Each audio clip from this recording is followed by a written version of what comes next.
Welcome back to another episode of the Meet Kevin Report. Oh boy, we've got a lot to pay attention to today. Specifically, what is going to happen with the banks? That's going to be the biggest thing we're paying attention to today. Of course, here in pre-market, you've got First Republic Bank. Despite the Federal Reserve's bailout sitting at negative 62%, Charles Schwab sitting at negative 9.4% in pre-market. You've got JP Morgan down about 0.5% in pre-market. Bank of America down about 3.47. Citigroup down about 1.43. So banks not having the bailout in the best potential way. You got the S&P 500 looking at about 0.46 to the upside. Short of that rally that we had after the Federal Reserve's bailout, you've seen some softness there that we've been trying to come back over the last hour here. And we expect the same will end up being true of the NASDAQ, except the NASDAQ potentially is slightly more insulated, sitting at 1%, though a far cry from about that 1.8% we saw earlier. So what's going on? Well, it seems like a lot of fears are extending that maybe, just maybe, the bank run won't actually be over. And so we'll be talking about that. We'll also provide some updates on what's going on with China, Zelensky, and Russia. Although most of today's attention, I expect, in the financial media will be focused on what's happening with bank runs. Are people still going to banks to close out their community accounts? Because as we say, once bitten, twice shy. It makes a lot of sense. In fact, it makes so much sense that apparently there are now some folks in Congress potentially trying to get people censored on social media who are suggesting that you should leave smaller banks because, golly, why would you want to have prudent advice actually shared? But anyway, let's take a brief listen here to what Bloomberg's opening up with, and let's see what they got to say. Here we go. Spoke about every 2 weeks. It was less than that, but that's the way it was in the crisis. This is someone, an academic out of UMass Amherst. She was a Bob Dole acolyte out of Kansas, and she foundationally understands small banking in America. She lived with Bob Dole the early part of the S&L crisis. Should we get to the deposit insurance, Tom? Is $250 a limit anymore? Is that done? No, is that over with? It just feels like that was my scrapped amateur over the take weekend. is it's done, and it should have been higher to begin with. I thought it was artificial. I mean, just depends what the price is going to be for that insurance, right? How do you determine that? If it's not $250, is it free insurance as much as you want in terms of whatever you have in terms of your deposit account? And the arch issue here, to get to our next guest, is have we done the data check, John? You think we're okay here? Briefly, yeah. I mean, there's tons to talk about. I could come back to it later. We'll come back to it later. And what is so important here is what was so different in the time of Bob Dole. Money market funds. Gerard Cassidy joins us now, as he did on Friday, I believe it was. He is with RBC Capital Markets and absolutely definitive on the fabric of American banking. Is that all this is about, Gerard? The Reserve Bank, you and I one day were sitting over a cup of coffee at that little coffee shop by Government Center in Boston, and we said, what the hell is a money market fund? Now we know. Is that all this is about? It's the fear of bank deposits moving to money market funds. Tom, thank you for having me on the program again. And I think that's definitely part of it. And you have a very good memory because when the reserve fund broke the buck, the Fed immediately came out and guaranteed all of the money market mutual funds to instill confidence in the money market mutual fund industry back then.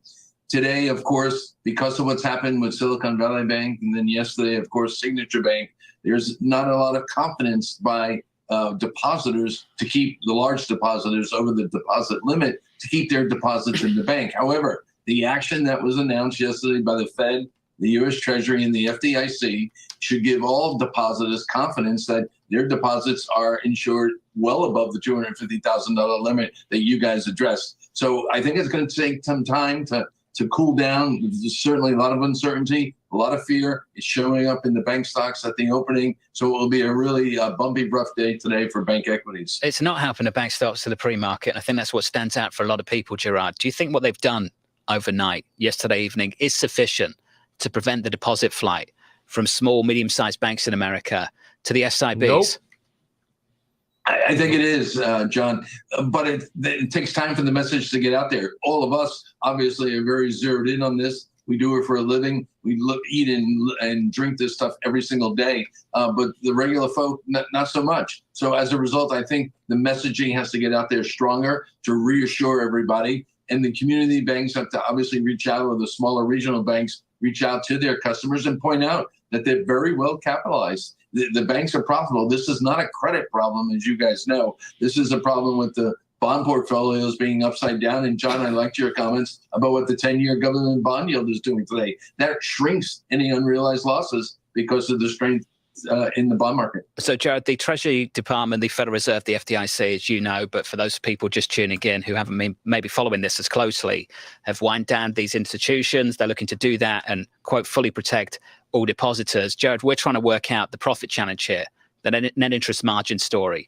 How much the small banks will have to pay up for those deposits, how much they'll have to raise interest rates, where it leaves the major lenders. Over the weekend, I was thinking about this, Jared. If I'm a major bank right now, B of A, JP Morgan, I was expecting deposits just to line up at the door. No matter what the interest rate was on them, we'll just open accounts for you and we'll give you zero.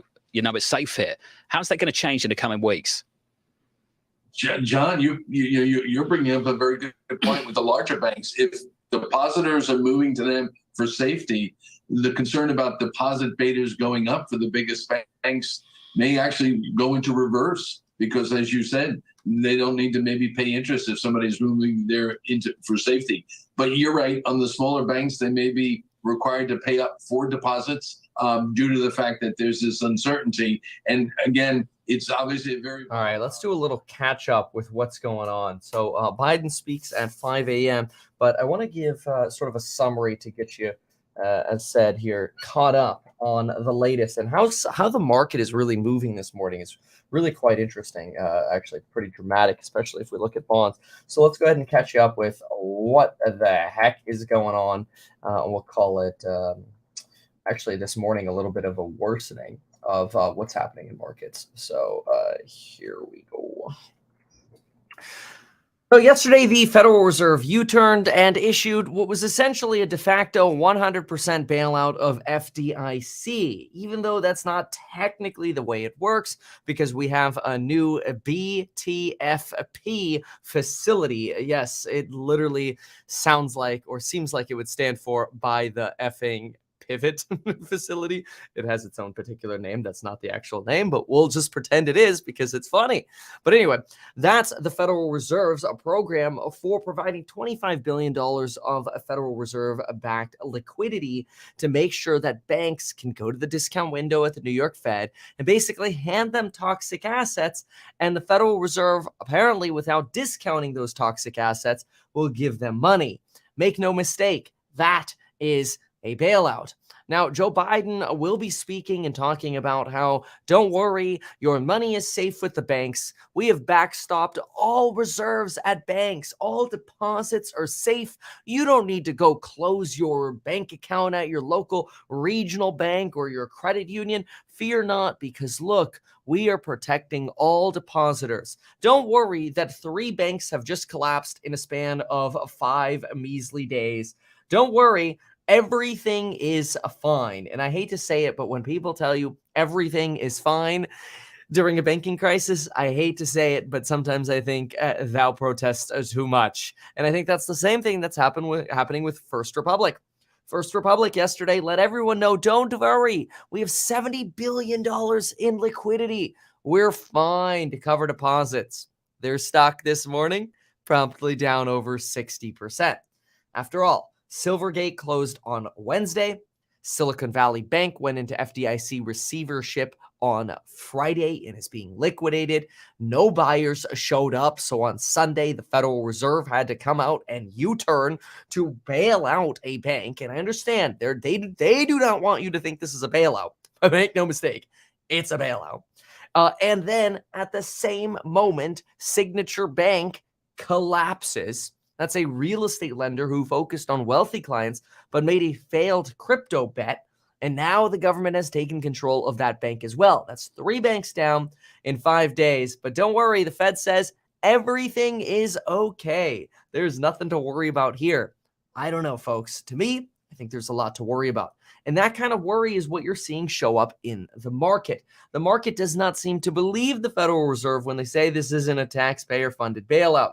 After all, the Fed is trying to clarify that this is just a loan to banks. And if there are any losses, don't worry. The other banks will just pay a special FDIC fee to cover those losses.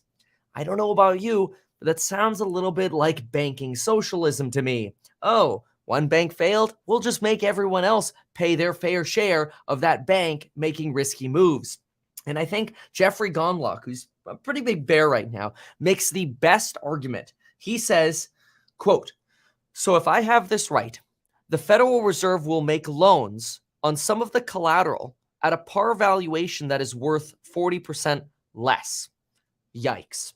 Let me simplify that so you could see what the Fed is basically doing as Jeffrey explains it here. And then you tell me if you think this is a bailout or not, because the government does not want you to believe this is a bailout. If a bank goes to the Fed, so here's the bank and here's the Fed, and we'll call this the discount window right here. And here's the banker, and the banker says, "Hey, I've got this note right here. The note says it's worth $10, or we'll say it's $100. The note says it's worth $100. Don't mind the fact that it's actually lost about $60 of its value in market value. So don't mind the fact that this is technically only worth $40. Don't mind that at all.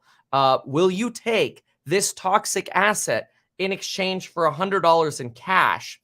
And the Federal Reserve is saying, "Yep, looks good to me. Here's $100. You're good. We'll take your toxic asset, really only worth $40. But we'll tell the American people it's a one-for-one transaction because we don't want the American people thinking we're bailing out Silicon Valley. That'd be crazy. We don't want that at all." Now, then some people say, "Oh, but Kevin, this is a facility that set up $25 to $100 billion of money back during 2008, and they've set this facility aside for emergencies in the future." Well, all you have to do is go to the left-leaning Washington Post to realize who actually backstops that facility.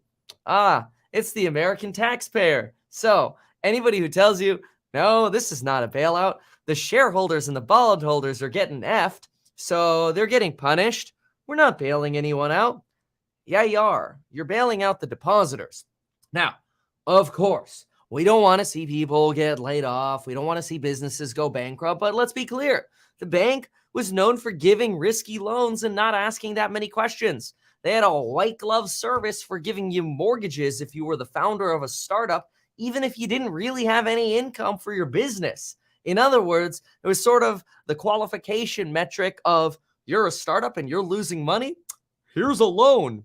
Sounds like a great way to benefit as a depositor without taking any risk, because the Federal Reserve basically just told the entire world there is no $250,000 FDIC insured limit.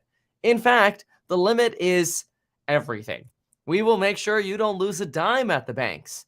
In other words, the 2018 Economic Growth, Regulatory Relief, and Consumer Protection Act, which basically reduced the regulation on smaller banks, which meant they were not considered too big to fail if they were under $250 billion inside, like Silverbank or the other banks that have collapsed, is actually false. That's just a farce. The Federal Reserve thinks everything is too big to fail.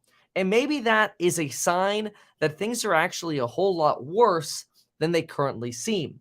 Consider the fact that the last time the Federal Reserve got out of bed on a Sunday to actually do something was during the COVID pandemic, where in March, they U-turned on a Sunday and cut interest rates 2% on a Sunday. They couldn't even wait until Monday to do that. It's the same thing that happened yesterday, although, of course, the measure of it slightly different, one cutting rates, the other supporting a bank and basically bailing out banks. But the reality is the Fed woke up on a Sunday because this is a big issue.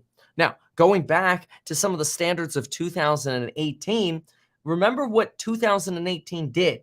It eliminated the Volcker rule for small banks. That basically was a rule that says small banks aren't allowed to speculate on their investments. And guess what? The 2018 Act got rid of that. Silicon Valley Bank was one of the banks that was begging Congress to, quote, CEO quote here, "Let workers save thousands of hours per year in stress tests and preparing resolution plans."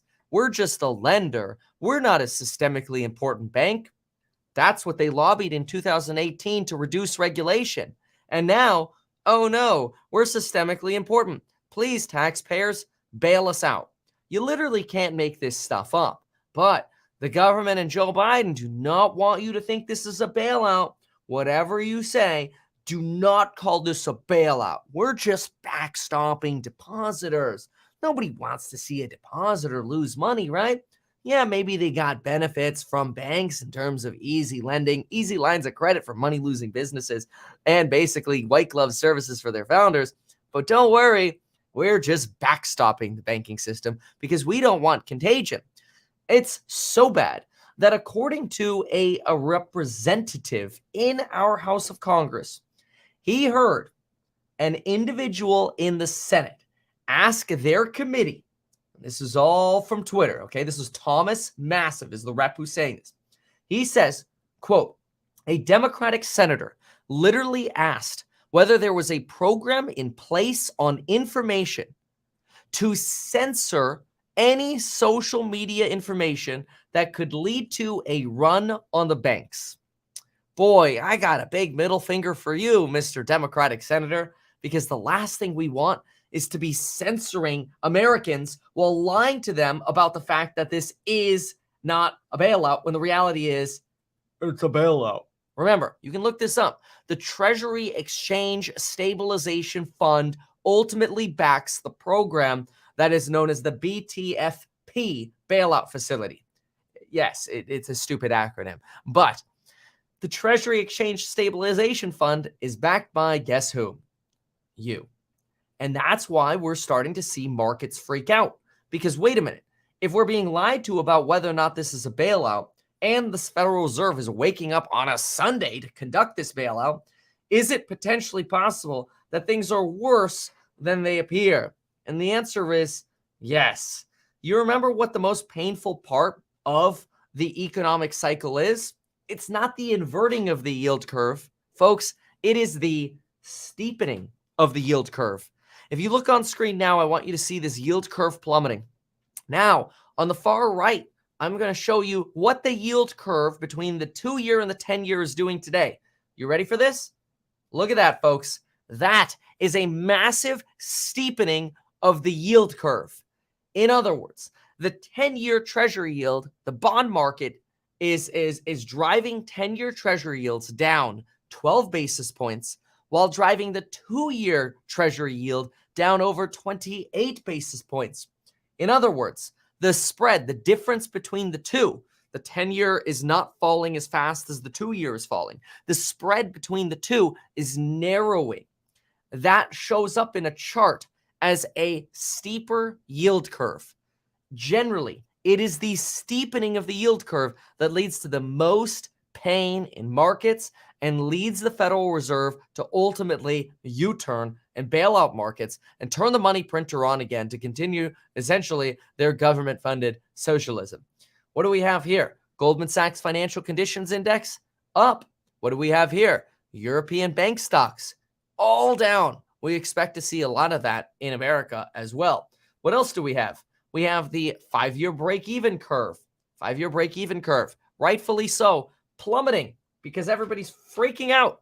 Why is everyone freaking out? Well, because this is a big deal. A banking crisis in America is a form of a financial crisis. And there's a reason why markets are basically pricing in that the Federal Reserve is going to start cutting rates again.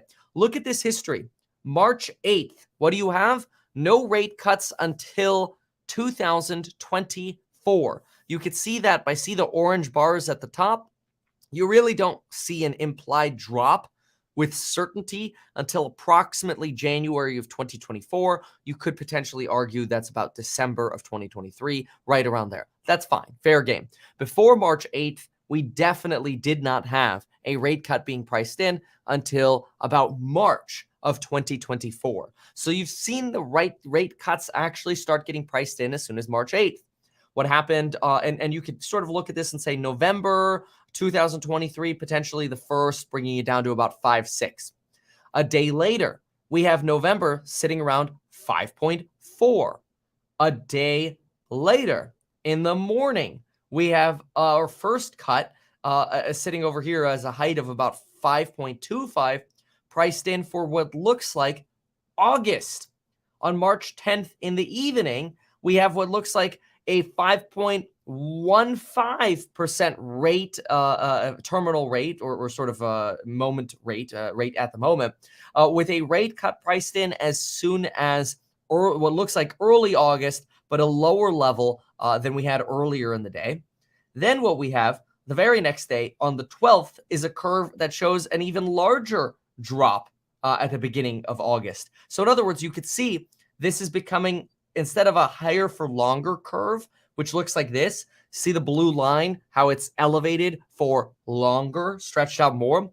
Look how it's quickly starting to get pulled down on the right side. It's kind of like, just look at the blue. It's kind of like somebody tied a little anchor. Oopsies, that's a little messy. That's the back of the desk.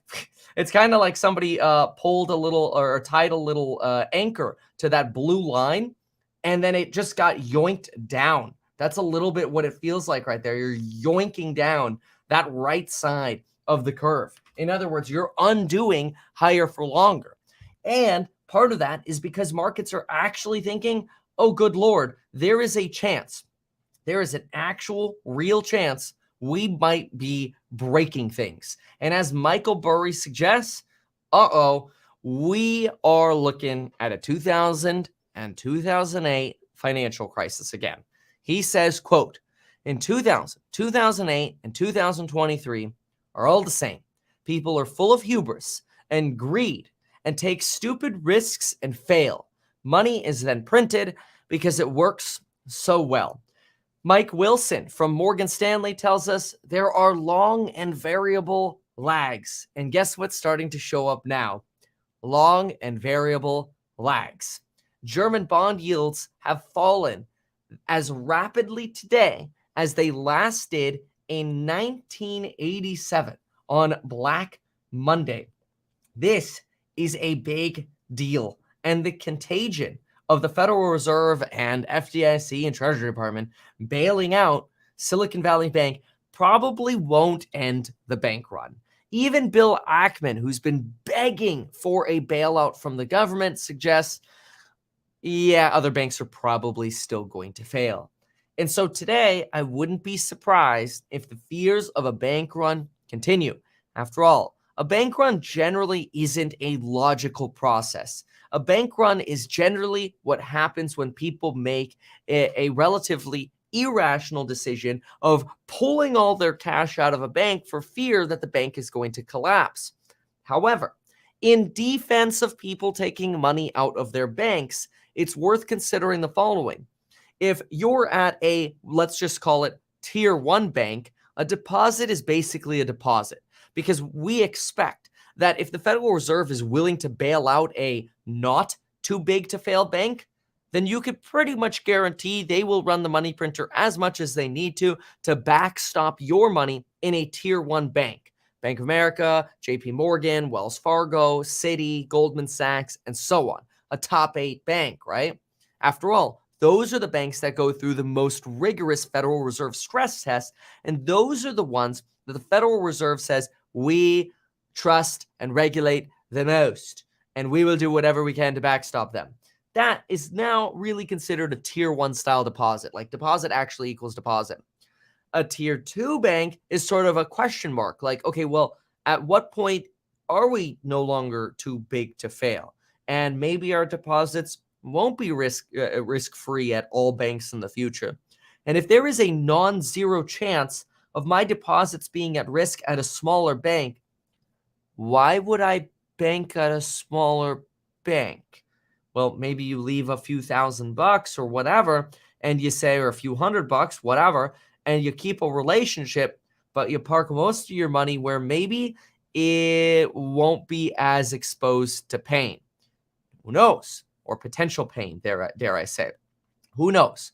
But the point of all of this is simply to say, hey, look, this is very clear. It is a Federal Reserve bailout of depositors. It is something that is likely to cause a lot of volatility over the next few days.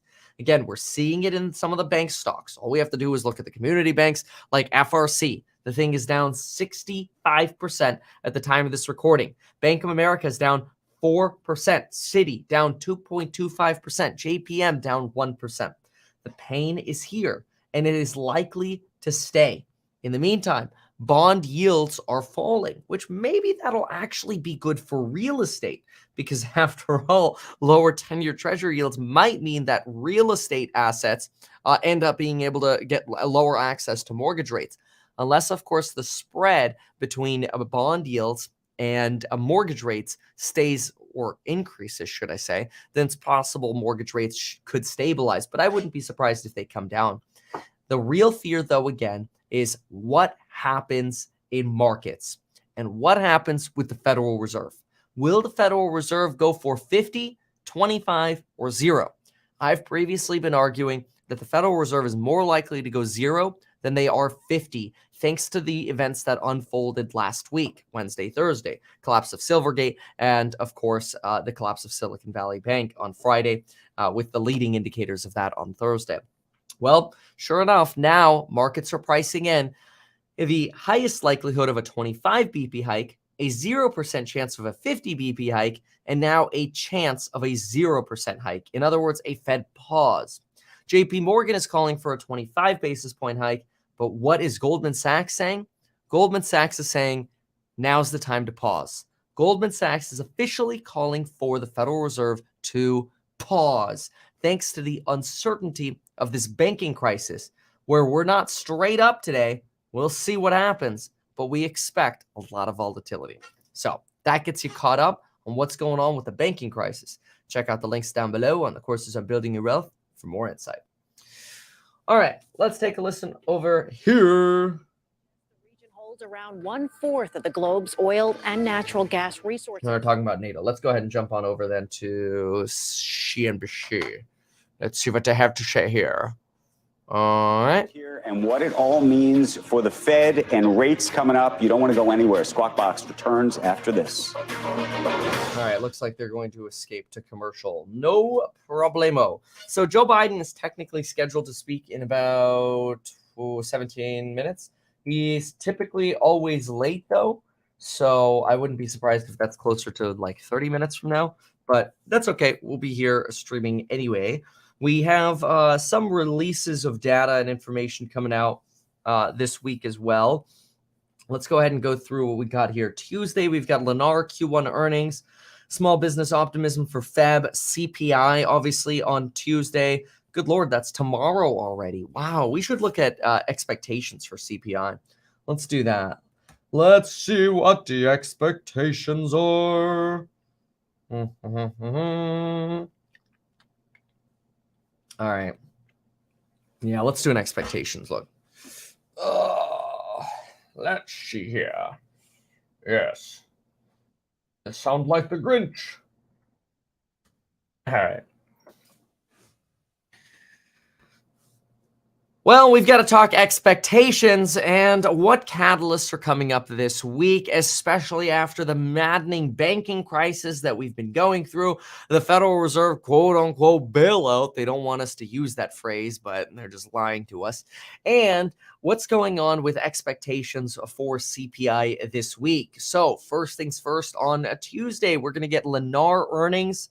We'll get a small business optimism survey. That survey is expected to come in with a read of 90.2. Prior read was 90.3. We have CPI, Consumer Price Index expectations coming out for tomorrow at 5:30 a.m. We will be getting CPI readings. I will be streaming that live, so make sure you are here. 5:30 a.m. Pacific time, 8:30 a.m. Eastern time. What do we have? Expectations are CPI month over month. Prior read 0.5. This read 0.4. That's 4.8% annualized. CPI month over month. Core. Prior read 0.4. This read expected to be 0.4. CPI year over year. Prior read 6.4. The current survey says 6%. CPI ex food and energy.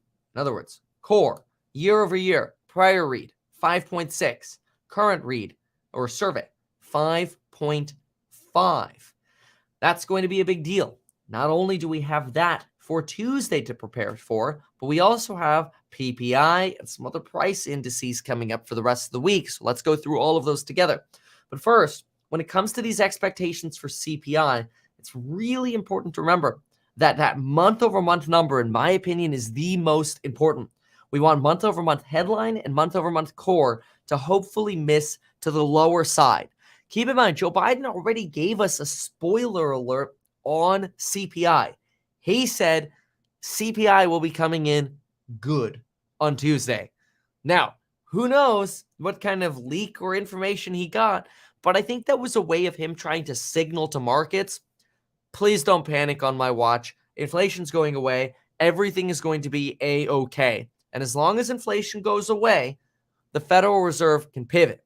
Now, is it possible that Joe Biden is trying to soothe the economy and then potentially at the same time cook the CPI books? Sure, anything's possible. But the goal is, from the side that we can actually look at data, to hope CPI reads come in low, and that would give the Federal Reserve more ammunition to backstop the economy as necessary and if necessary, or as it continues to be necessary. Because personally, I think a $25 billion bailout for the banks is a little bit of a drop in the bucket compared to the toxic assets that they really have. But hey, then again, we'll see. After that, we have on Wednesday, the Ides of March coming up. Keep in mind, we also, expiring next week, have a coupon code for the programs on Building Your Wealth. All of them. It's the Stocks and Psychology of Money group, most popular, Zero to Millionaire Real Estate Investing. Fantastic if you're trying to get into real estate, build your wealth. We've got the do-it-yourself property management and rental renovations. Really, there's a program for everyone in order to build their wealth, whether you want to make more money as an entrepreneur, an employee, real estate agent, content creator, you name it. Somebody actually gave a really nice shout out yesterday. They mentioned that their presentation skills basically 10x'd after taking my YouTube creator course to help them in their presentations. They wrote, recommend your YouTube course to up your presentation game. I was good at it before, but I was told by a superior that my last training was the most informative and entertaining in the past 12 years, thanks to your YouTube course. That was really cool.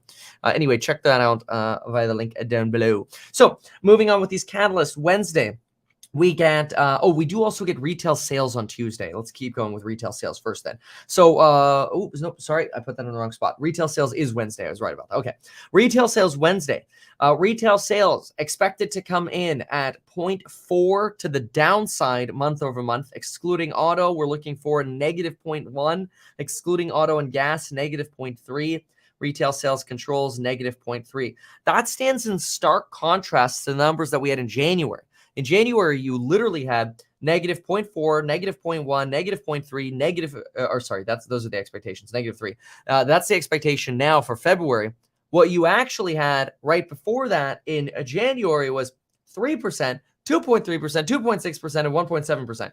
So a massive cooling of retail sales is expected on Wednesday. That report comes out at 5:30 a.m., right at the same time as we get the PPI numbers. Oh my gosh, so much stuff. CPI on Tuesday, PPI on Wednesday, retail sales on Wednesday. And here are the PPI numbers, which is the Producer Price Index. The last PPI read, we had a month-over-month PPI of 0.7. That's terrible. That's 8.4% annualized. What did we end up getting in survey this time? 0.3. PPI core month over month, 0.4 is the expectation, down from 0.5 last time. PPI X food, energy, and trade, 0.3 versus 0.6 the last time. Final demand, 5.4 versus 6 last time. So that will be on Wednesday. On Tuesday, we also get Adobe Q1 earnings. Wednesday, we get the National Association of Home Builders calling for a read of 40 on housing market optimism indices. That is slightly higher than what we had in December, which is the lowest level that we've seen in a decade for home builder confidence. Thursday, we get Dollar General and FedEx conference calls. We're going to be looking for evidence of potentially a wage price spiral. And on Friday, we get the University of Michigan's forecast for consumer sentiment, looking for a read of about 67.4.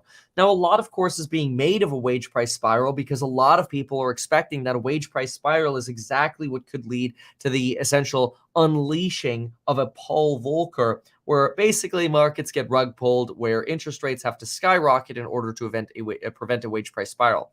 Barron's, and look, I've argued this plenty of time before, so I don't want to sound redundant that we're seeing a lack of pricing power for wages, whether it's in healthcare or even retail hospitality. It's a lot easier to find people. Uber, Lyft are talking about it. Chipotle's talking about it. Starbucks is talking about it. The software companies are talking about it.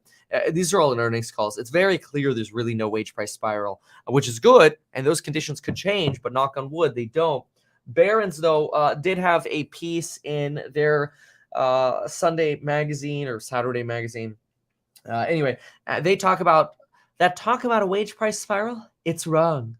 Fear among policymakers and others that accelerating wages must push prices up is basically wrong. And so they give this sort of analysis where they say, look, if prices go up 5% and wages go up 5%, but productivity also goes up a little bit, then wages really only went up about 3%. And labor only contributes about 80% to the cost of producing goods and services. So then that's really only like a 2.4% increase.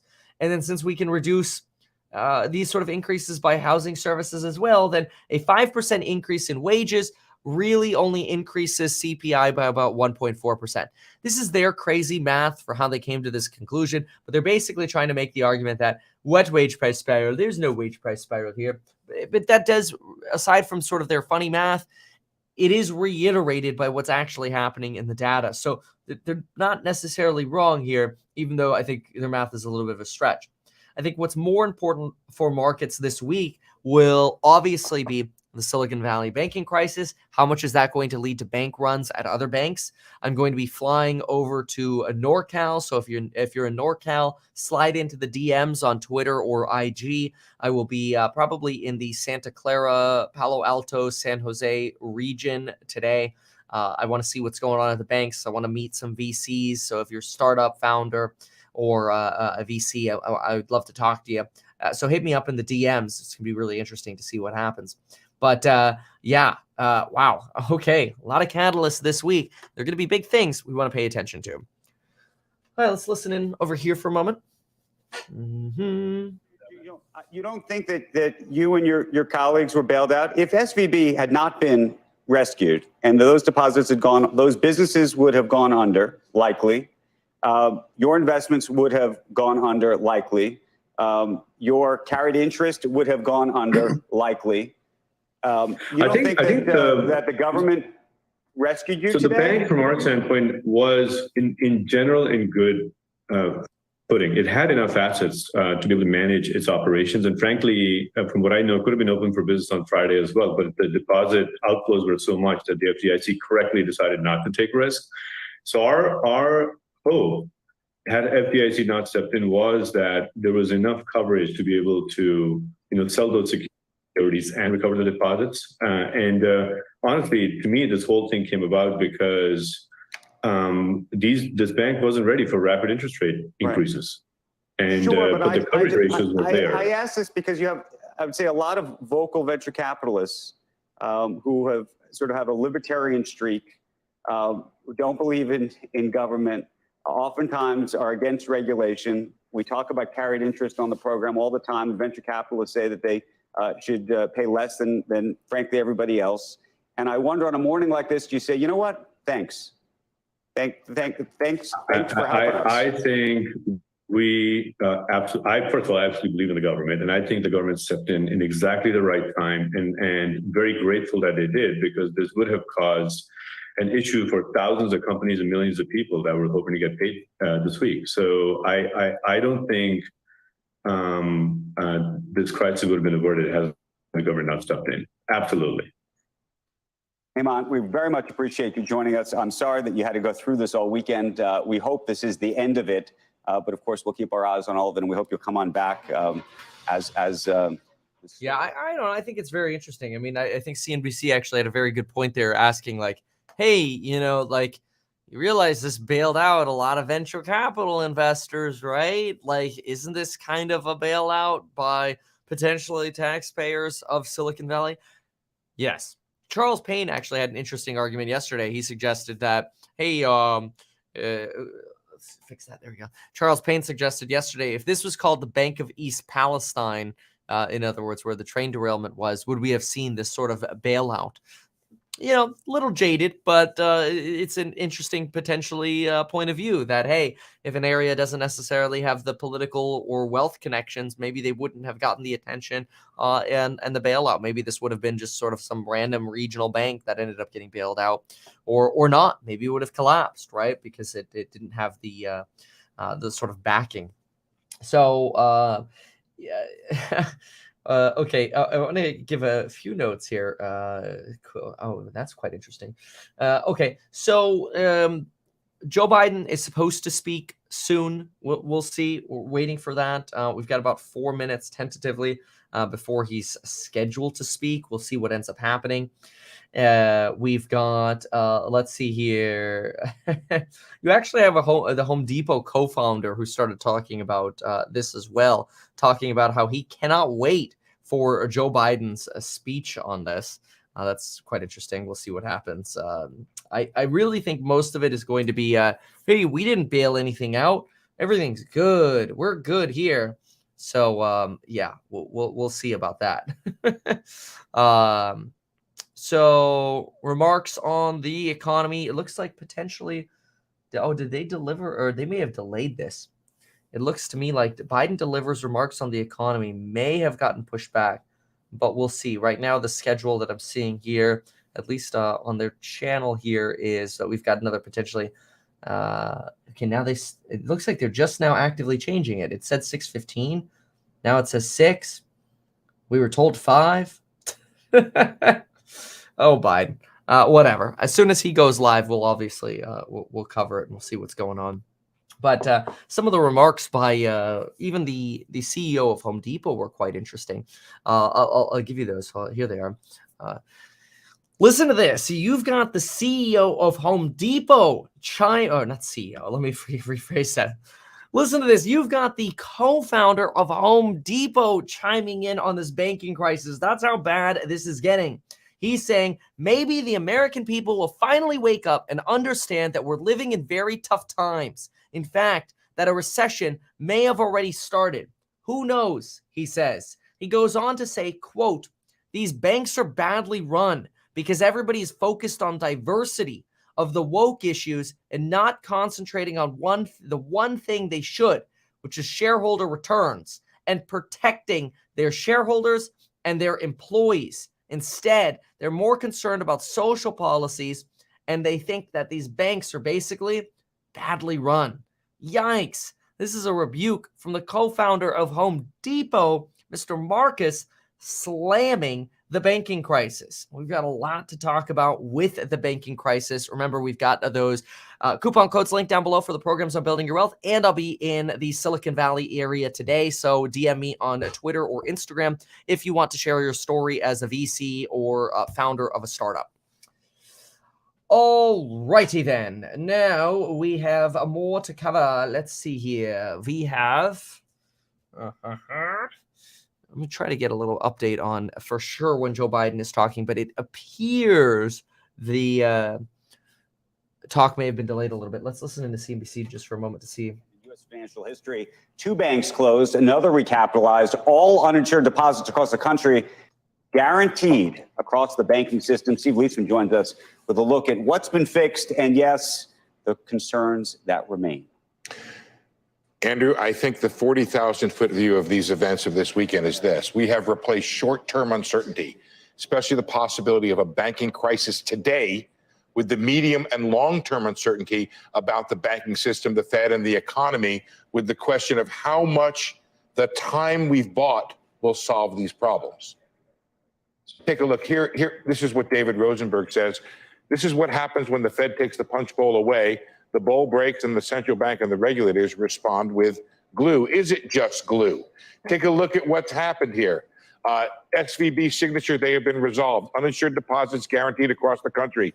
A new Fed fund has been established to finance banks at par with their assets rather than at the market value. Duration risk reckoning, that is the need to reckon with those that duration risk, has been removed but not necessarily resolved over any period of time longer than a year. But as we've discussed all morning, investors in the nation as a whole, they're left with a series of profound questions that are as yet resolved. Here's what we don't know. The impact on the Federal Reserve and their monetary policy. Do they pause or continue hiking? Will uninsured depositors feel safe in smaller banks now that those deposits have been insured? How will banks pay for this depositor guarantee they have now been gifted? Where were the bank regulators when all of this was going on? And can banks fix their duration risk in the year that they've now been provided? The outlook for Fed rate hikes has declined dramatically, with Goldman Sachs forecasting a pause in March, then resuming hikes in May, June, and July. Here's where we are right now. This is the outlook for the peak rate, 473. You can see how much has come off that peak rate forecast. Somebody do the math for me. Whatever 27 and 70 is, what is it, 97? Almost a percentage point, right? Pretty much, more or less, good enough for rock and roll right there. There are two opposing impacts on the economy. Lower rates, including lower mortgage rates and higher valued bank collateral. That's potentially positive for economic activity and inflation. But the need for banks to pay higher interest rates on deposits and overall uncertainty could dampen the economy. The uncertainty over how all this plays out could stay the Fed's hands, at least for March, even amid continued inflation concerns. Rosenberg's idea that the banking crisis results from the lagged effects of aggressive rate hikes, that's why I started with it, is another reason for Fed caution. And I'm ending there, Becky, because I believe our next guest has the opposite point of view. Okay, well, let's hear it. Steve, stay here. Let's work through some of this right now. We want to bring in everything that's been happening. We want to bring in Mohamed El-Erian, Allianz and Gramercy Advisors and president of Queens College, Cambridge. And Mohamed, I'll ask you a question that we brought up at 5 a.m. this morning. Look, this may be a situation where the crisis is averted, but is it mission accomplished? Well, we've changed the system. I think Roger Altman was absolutely correct in saying that we are now in a different world. Did we need to do all this? I think given the urgency over the weekend and the fact that there was no perfect policy response, we had to make some compromises. However, it is why we are here that is important, because that gives you insights on where we should be going from here. And we're here, Becky, basically because we had a prolonged period of overly loose monetary policy. When it came to adjusting monetary policy, the Fed did not act fast enough, and then it had to hit on the brakes. And you've heard me say over and over again, when you hit the brakes, you risk both economic and financial accidents. And we've just lived through a financial accident. Okay, so is the bigger concern next whether other banks will have similar issues, or is the bigger risk that the Fed's going to have to not raise rates next time around and that inflation continues to rage on and maybe gets further out of control? So three things. One, it's important to stress depositors should not worry. Your deposits are fine. And there's no need, this is like famous last words, to move your deposits. I know there's an inclination to do so. I heard what you did, Becky. I know there's an inclination to do so because, after all, it's better to be safe than sorry. But honestly, there is no risk to your deposits anymore. That's a clear message. Any deposits above $250,000 or below? Like, would you say that there's no limit to deposits that are insured from here on out? It is almost impossible now to go back on unlimited deposit guarantee. And you know what? There's a case for them. Deposits are right at the top of the capital structure. They are very different from bonds, from unsecured bonds, from equity. And depositors shouldn't be expected to be able to do the risk assessments that equity holders and bond holders can do. So, I'm actually quite sympathetic. It's not a great way to do it, but I'm quite sympathetic. I wouldn't have gone as far as they did, but I understand why they did. So that's not the case. But however, people are revisiting rightly the value of bank stocks and bank bonds. And then markets have basically voted already that the Fed will now back away from its inflation fight. And that's not good for the long term. Hey, Mohamed, real quick, there's a news release out from SVB, or at least what's left of it. saying that they're, as you might imagine, exploring strategic alternatives. They've hired Centerview, Sullivan & Cromwell at this point. Clearly, there have been no buyers for it up till now, but they are hoping, they say, to find a buyer. Of course, we'll keep our eyes on this, but literally that crossing, literally as you were speaking, I should say. It's the holding company, SVB Financial Group, and they are talking about exploring alternatives for about $3 billion of funded debt that's held by the holding company, which is recourse only to SVB Financial Group and is not guaranteed by the subsidiaries, one of which we saw taken over in the UK today. Of course, part of the question here is whether you actually want to own anything. I mean, whether you even need them, whether you need their clients. We've talked about how flighty their clients have been, so it's not like you're getting them. They're not really coming with this. Here's what I know. A regulator I talked to on Friday suggested that the regulators made a mistake by separating the assets and the liabilities. Right. It looks like they put them back together this morning in a bridge bank to try to sell it all together. I don't know if this release is saying now they can't sell it. Are they going to liquidate it, or is that the implication of this release? Reading through. Let's SVB wait. Capital funds are separate legal entities. They're distinct from Silicon Valley Bank. That's the Investor capital fund. Okay. commitments And portfolio investments are owned by the SVB Capital funds. Let me ask Mohamed a question about monetary policy. Mohamed, I came up with a list in my report there about things that were inflationary and disinflationary about these events right here. You know, everybody knows you as a person perfectly qualified to sit on that board and make this decision. You're sitting there. Now, obviously, we don't know what the inflation report's going to say on, what is it, Wednesday? But let's assume it comes in around where we think it's going to be. What do you do next week? Do you go and give the market a 25 basis point rate hike? Steve, can I just clarify? No. This Sure. is SVB Capital, which is the venture capital and private Okay. credit fund, and SVB Securities, which is their investment bank. So Keep in mind, that is what's priced in right now is 25 BP, though there's a slight chance of the 0, which is kind of what I was thinking. But yeah, I wouldn't be surprised if we stick with 25. That he would do, and he was a vice chair at the Fed. I would raise 25 basis points. I would make it very clear that I have a set of tools to deal both with inflation and financial stability. And I will not confuse those tools, because if I do so, and that is the lesson of the last few years, every time we do so, we fall in the muddled middle and we are worse off. So I would hike by 25 basis points, explaining that I have these other tools, which are really powerful, as we've discovered. I have these other tools that I can use for financial stability reasons. Let me argue back on this, which was the David Rosenberg argument that I also posited, Mohamed, which is that what we saw with SVB was the lagged effects of monetary policy hitting the financial system, and those lagged effects are, in their conclusion, disinflationary. Would you wait to see if there were additional, for lack of a better term, shoes to drop here in the financial system? Steve, we have an inflation problem. And the longer we allow it to get embedded into the system, the greater the cost to society. And we may end up in stagflation, which would be miserable, not just for markets. Most importantly, it would be miserable for the Americans. And most importantly, those. Let me posit to you that this whole situation this weekend, not just at SVB, but across the banking system, is going to be disinflationary, which is to say that all of these small regional banks, which were not systemically important, are now systemically important. They're going to have higher capital ratios, means that capital is going to be more expensive for consumers, for businesses, for everybody. And that will be disinflationary on the economy. Is that piece of the calculation, which wasn't in the calculation, I don't think, a week ago, does that change the dynamic? It's certainly a possibility. I can give you another scenario that says that what we've just gone through will be stagflationary. Okay, so there are many scenarios, and I've been encouraging people to think in terms of scenario analyses. Something else, Andrew and Becky, you were talking about earlier, what we haven't done enough of this morning is compare the US reaction to the UK reaction. The UK reaction took a private sector approach, finding another institution to take over SVB. Now, no doubt SVB UK was smaller and therefore easier to do, but the aversion to moral hazard and policy co-option here is much higher in the UK than it is in the US.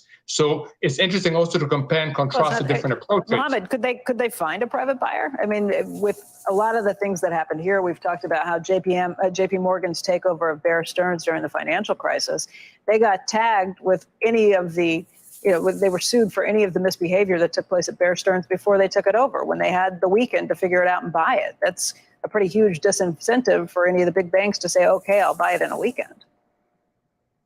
I mean, they could, the government had decisions to make, and they opted clearly for this universal, no limit deposit insurance.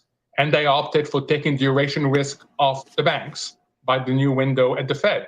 Those are decisions that also have side effects and unintended consequences.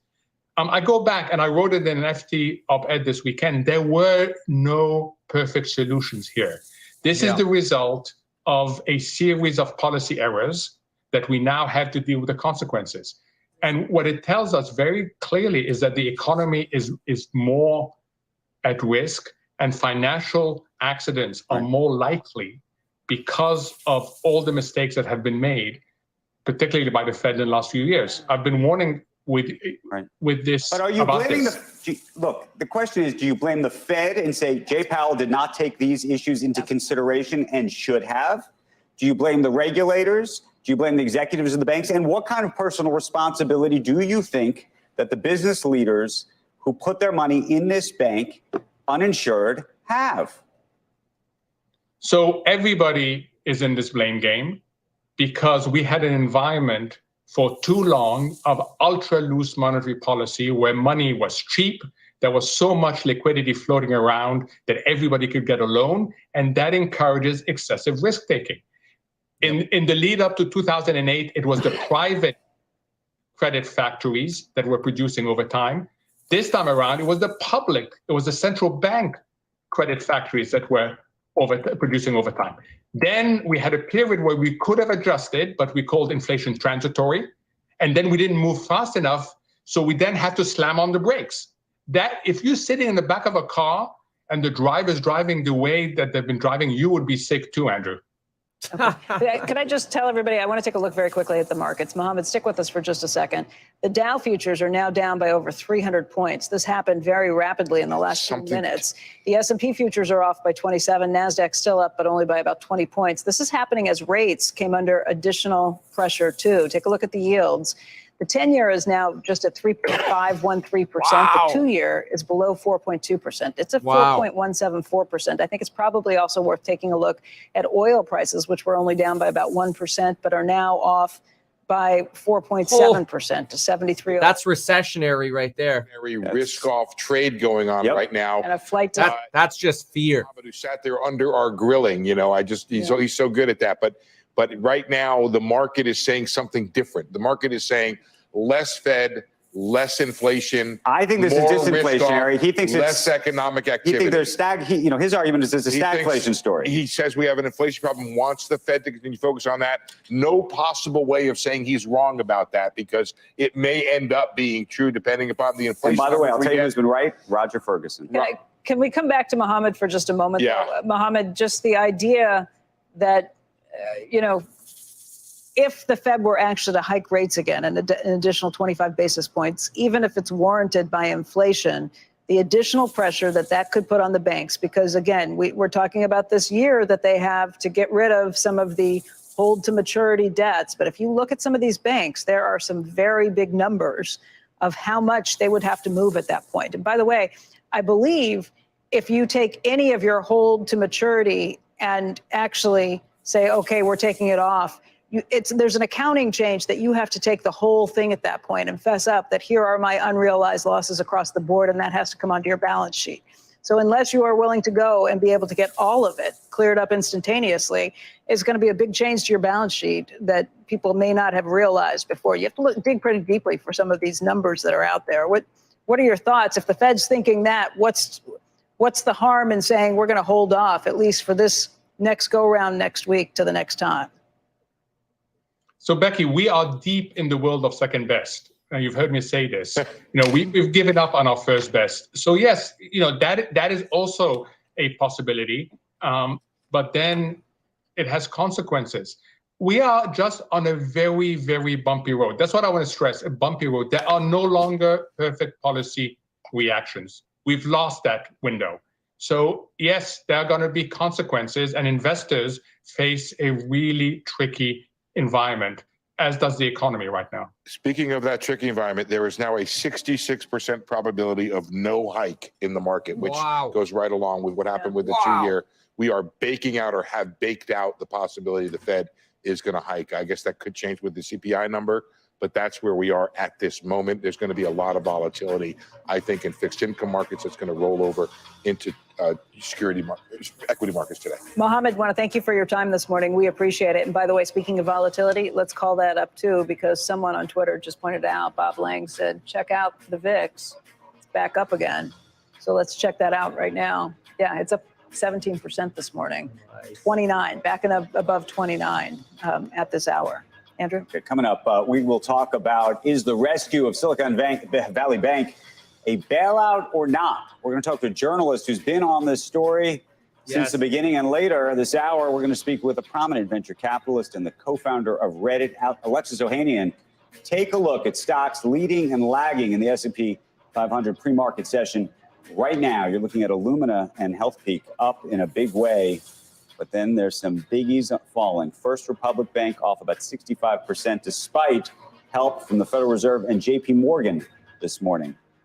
Stay tuned. You're watching Squawk Box, and this is CNBC. I love this tweet. There's a tweet here. Let's hike by 25 BP and then cut by 25 the next day. Yeah, that's almost somewhat what things are feeling like right now. Look, the steepening yield curve, I think, is just insane right now. What's happening?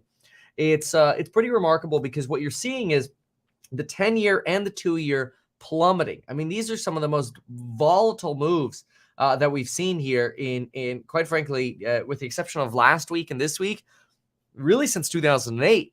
I mean, the fact is, you've got the 10-year now down 18.4 basis points. The 2-year yield is down 44 basis points. Now, understand quickly how that works, because I think sometimes it's a little difficult to visualize that inversion. But think about it like this. If your 10-year was 4%, right?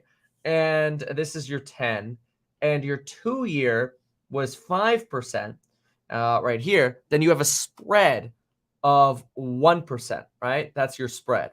Well, if the 2-year rather is now falling 44 basis points, and actually more than that, because it's fallen a few days in a row, right? But anyway, the point is, if this falls 44 basis points and the 10-year only falls 22, I'll put it up there to make it a little clearer, then really the yield curve is steepening. That's the point. The spread between those is shrinking. You used to have a 1% spread. Now you're sitting at somewhere like, maybe call it a 0.6% spread, right?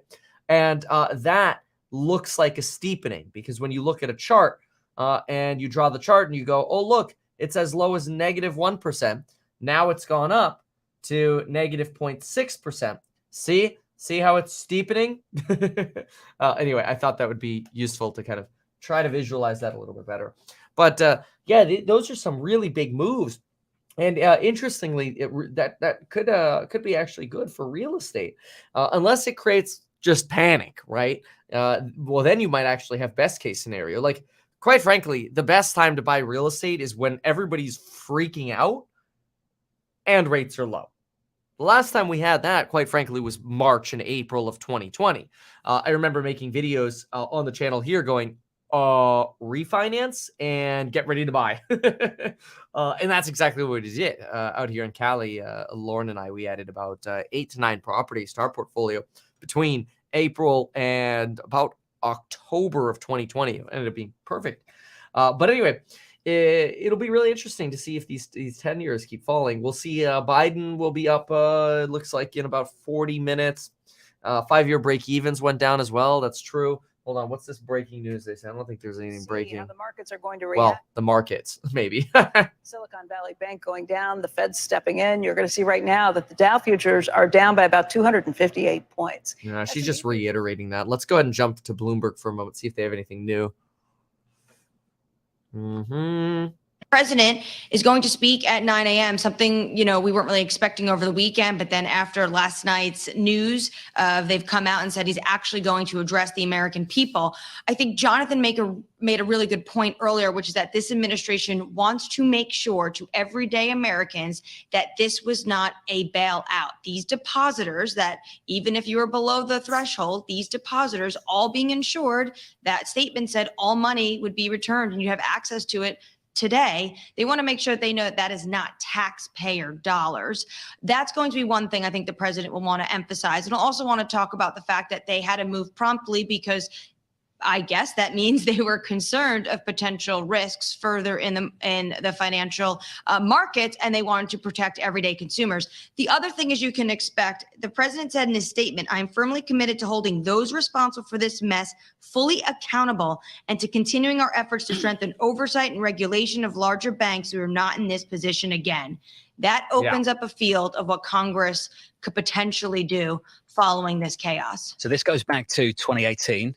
The Trump administration, the Republicans, there was a bill to unwind some of the regulation around smaller lenders, smaller banks, regionals. I believe there were 17 Democrats that voted alongside Republicans on that bill. Are we saying that they're going to push to unwind much of that in the coming months? They're not going to do anything. anything. Well, there was 17 Democrats that voted alongside Republicans for that bill. Jonathan, you are correct. You have to look at who some of these individuals were. They were in states that Trump won. So politically, this is something that they wanted to lean into because a lot of them were up for re-election. And then there was just a handful as well. There's a lot of bank lobbyists out in full force during this time, trying to get them to unwind some of this. Many of them, like one of the Dakota senators, Heidi Heitkamp, had come out and said they don't understand the rural regional issues we are facing.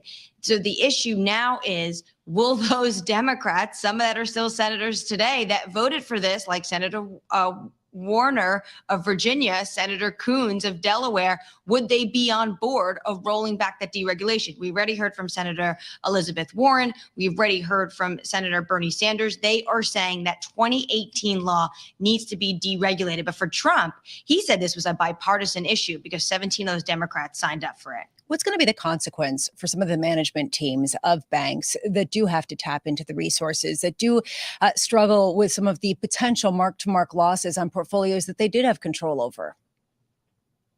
I think what you're going to see in terms of consequences in Washington is that there will be hearings in Congress. I mean, that is almost without a doubt. There will be. That's like doing nothing.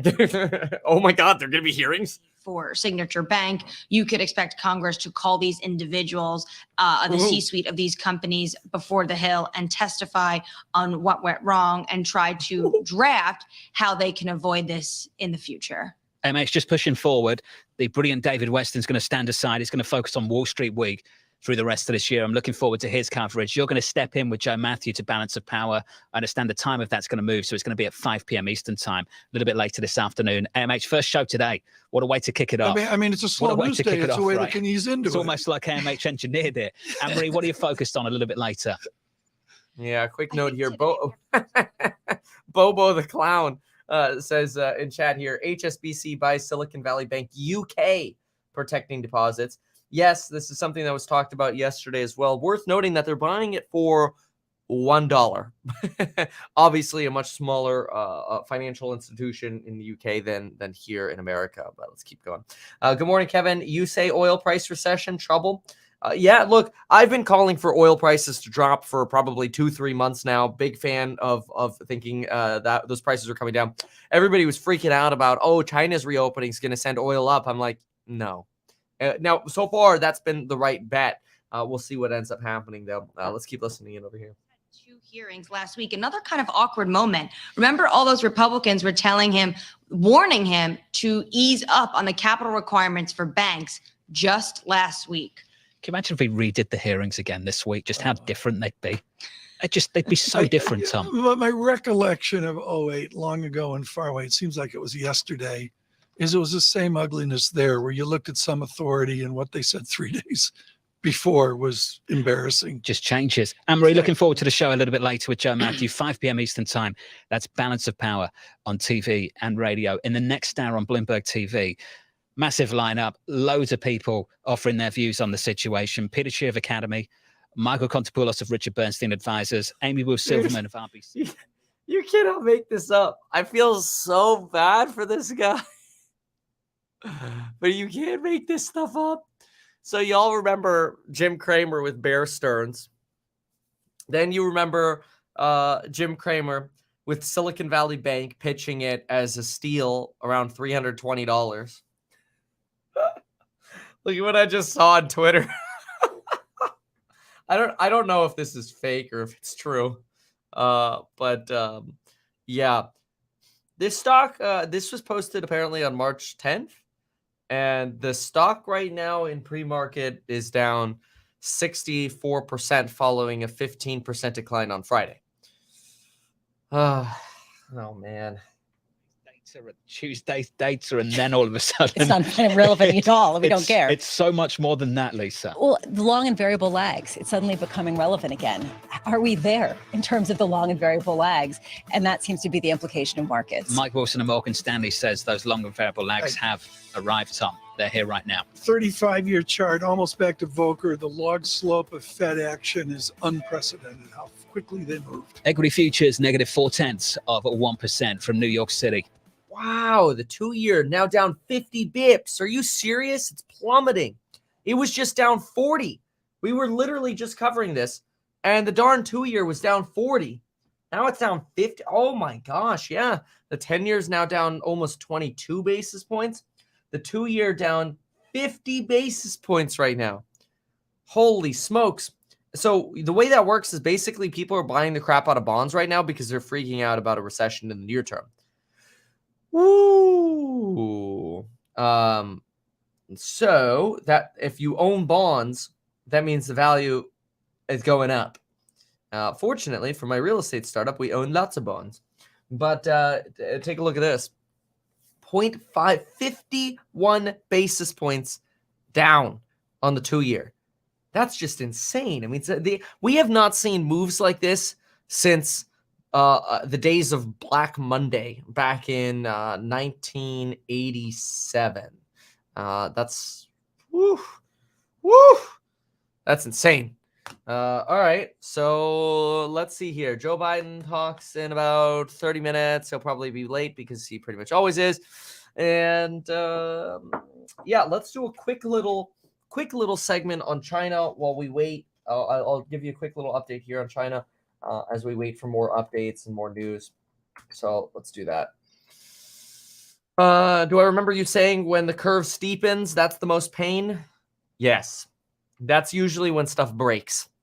That's literally what history says. And sure enough, here it is. Stuff's breaking. Yield curve is steepening, one leading to the other. It doesn't so much matter. It's just that's what tends to happen. Generally, a recession isn't actually over until the yield curve breaks that steepening. But anyway, okay, so this should be a pretty quick update. So let's knock this out really quick. China is apparently going to be speaking with President Zelensky at the same, well, maybe not exactly at the same time, but while also expecting very soon to meet in person with Vladimir Putin. This is actually leading a lot of folks to think that Xi Jinping and the Chinese Communist Party might be actually trying their best to broker a peace deal between Ukraine and Russia.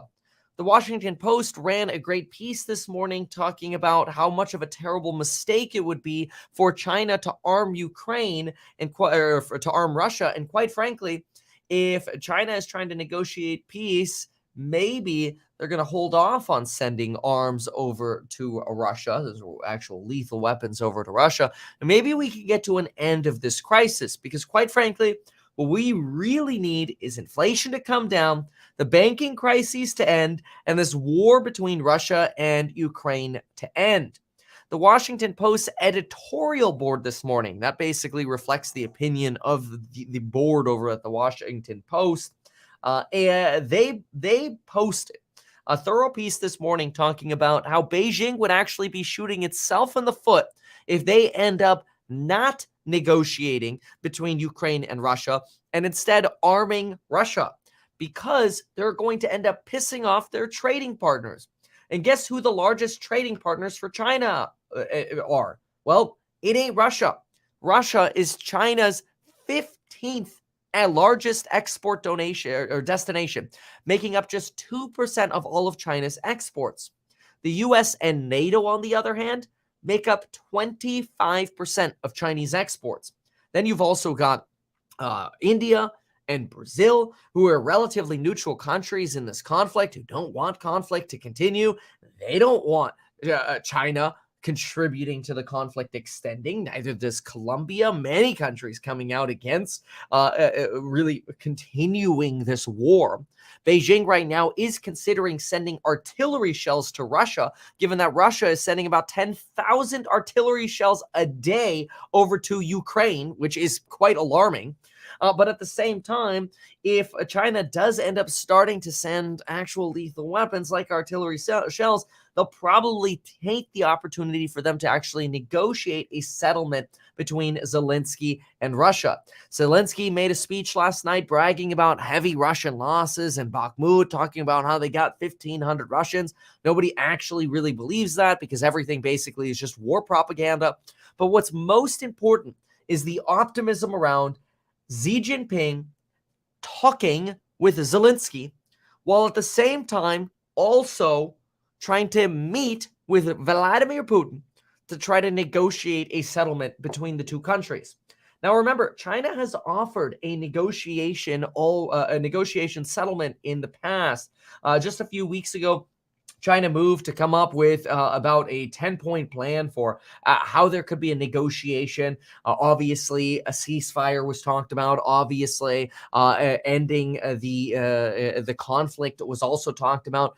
And there was some idea about potentially partitioning that eastern side of Ukraine without any kind of actual concrete suggestions. So more of a TBD. Hey, what do people want in the region? But then who's going to conduct those polls? Do we believe those sorts of polls? Who knows?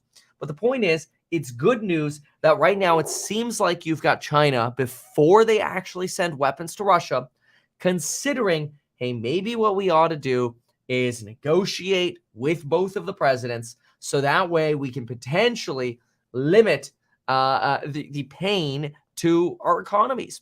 Ultimately, that is one of the big reasons China is paying attention to this war, because the last thing China wants is to soften or weaken their economy as they're trying to recover post-COVID. Now, keep in mind, you've got a lot of money going over to Ukraine. Look at all the money that's been sent over to Ukraine. You've got somewhere around $76.8 billion of financial support that's been sent just by the United States to Ukraine. 3.9 billion of that humanitarian. This is according to the Council on Foreign Relations. Financial, 26.4 billion. Security assistance, 18.3. Weapons and equipment, 23.5. Grants, it was basically straight up money. Grants and loans, $4.7 billion. Here are just some examples of some of the weapons that have been sent. And the other aspect we want to pay attention to is who has been funding the war, and it's mostly by share of GDP, Eastern countries and the United States, Eastern European countries and the United States. But then if we look at sort of actual contributions, it's pretty much just the United States and long gap, and then the European Union, who's funding essentially this proxy war with Russia. And to some extent, that's the goal of the United States. The United States hasn't really been too active at caring about China's negotiated settlement suggestion for Ukraine, Russia, mostly because, in some extent, this is kind of the government's way of trying to beat up on Russia without actually beating up on Russia. Think about it. There are no American troops. It's just throwing American money at it. At least that's the American argument that, hey, this is a great chance to sort of weaken our adversary without actually doing the dirty work ourselves. This, by the way, right here is the outline of what Russia put together for a negotiated settlement. They talked about abandoning this Cold War mentality about, threatening basically nukes, ceasing hostilities, resuming peace talks, resolving the humanitarian crisis, protecting civilians and prisoners of war, keeping nuclear power plants safe. Please, no more Russian attacks on nuclear power plants. There are too many stories about Russians walking around and kicking up a bunch of nuclear debris and fallout everywhere. Not very good. Radioactive materials, bad. Reducing strategic risks for the use of nuclear weapons, facilitating the export of food, stopping unilateral sanctions. This, by the way, is something that China is really pissed off about. We have a lot of sanctions against China, keeping industrial and supply chains stable, and promoting post-conflict reconstruction.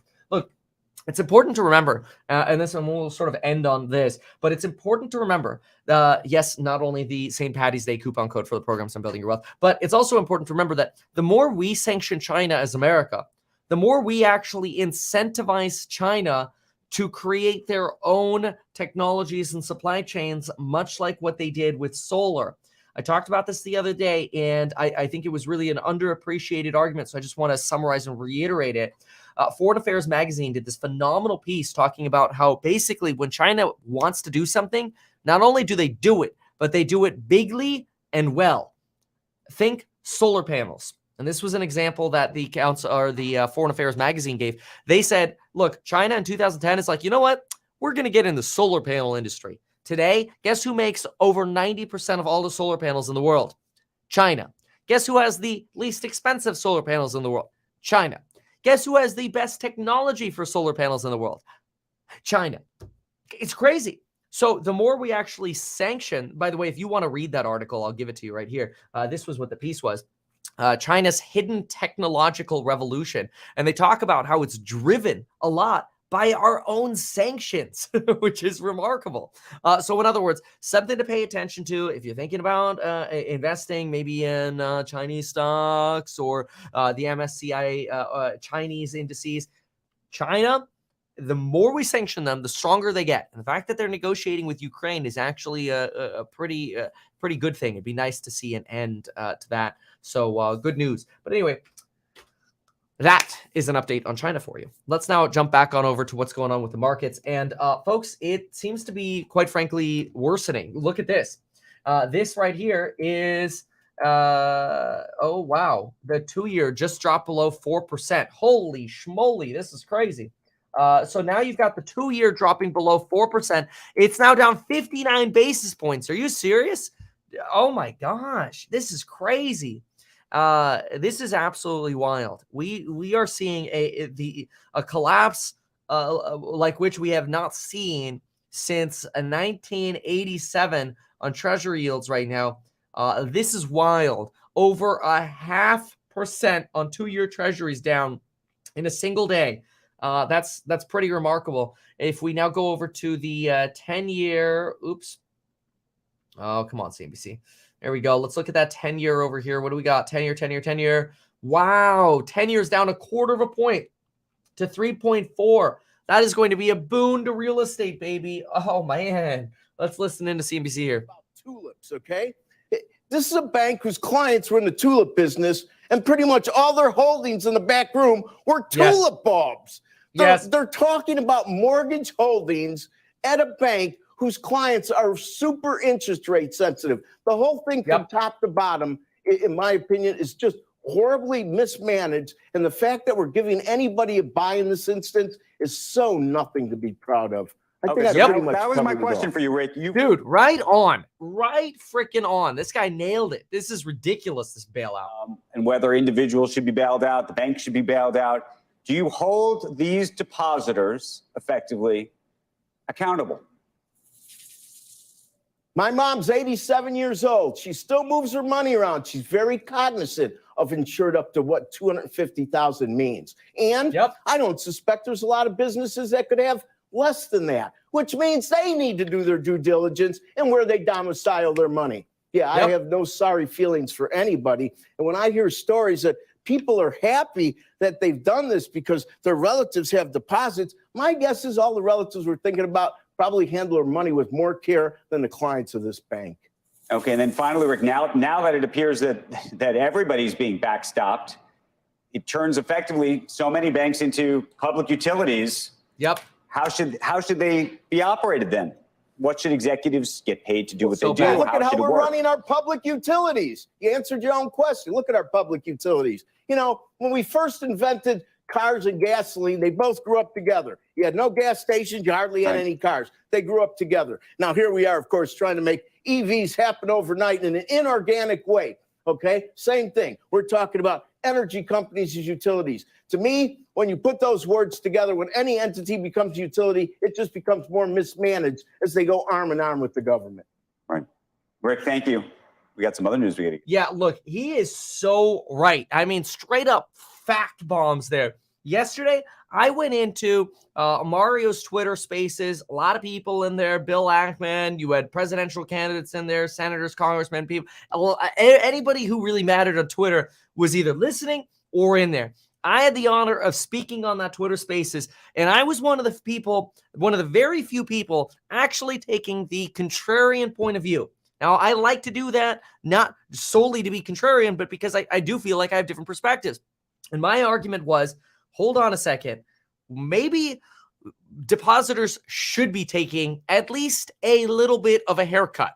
Because if depositors don't take a little bit of a haircut, and the government, which is exactly what they ended up doing, ends up just bailing out everyone, what they're sending the signal of is, don't worry, banks.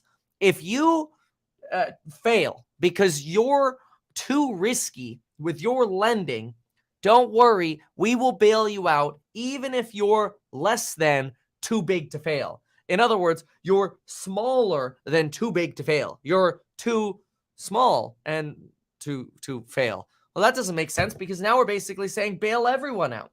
My thesis is all you're doing by 100% backstopping everyone is giving the middle finger to FDIC insurance. You've just told all of America that a $250,000 limit, that is your insured limit per account per person. So you could actually, jerry-rig that all the way up to like $2 million. You could go to the FDIC.gov and you could figure out, if I have an IRA, if my wife has an account, if I have an account, if we have a joint account, you could do all the math and you could get up to $2 million in FDIC insurance. All you have to do is go to FDIC.gov and figure it out.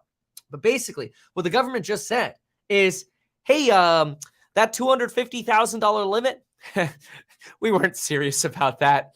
The limit's actually infinite. Don't worry. You're too stupid to understand that when you go to a small community bank and they underwrite your loans, well, maybe we don't even know what underwrite means. When they give you a loan without even asking what your income is or caring if you have any income, kind of like 2008 when dead people got loans for mortgages and people were like, oh, housing just goes up forever.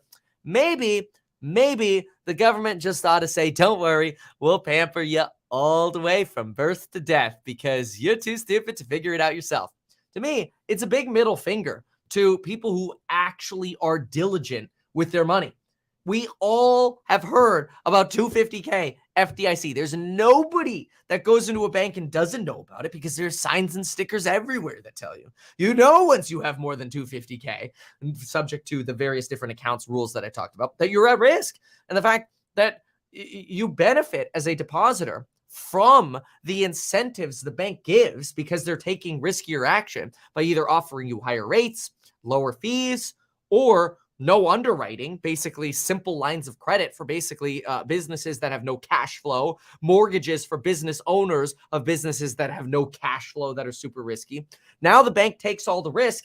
And what you're saying by creating an unlimited guarantee for them, not even taking a mere, maybe even a 5% haircut of deposits off of over $250K, what you're basically telling every other bank in the United States is, hey, don't worry, take all the risk you want because we will bail you out no matter what. We'll just bail you out. So take any risk you want. So why the hell would anybody not now just take whatever kind of risky loans they can get? And why would banks not start offering those, potentially creating even more of a bubble in the future? Now, short term, it's frustrating. It's a middle finger to the people who are diligent and the people who pay attention to these sort of risks. However, it's obviously a boon in the short term for those businesses who get all this capital, and also potentially the moral hazard that's now created is going to potentially reanimate or accelerate, should I say, the debt bubble that we're actually in. Now, that could actually be fantastic for like the next 10 years. It's entirely possible that 10 years from now, we're just straight up because all the banks are like, we're just going to get bailed out. So let's just lend money like crazy. And what could happen is you could have the craziest bull market ever for the next 10 years. And really what you're just doing is setting up an even bigger bubble to pop in the future. You're kicking the can down the road. That's all it is. It's banking socialism is what it is. Nobody's allowed to lose money. No, because everybody's too stupid to handle things themselves. Let's just let taxpayers all distribute the costs. Now I get it.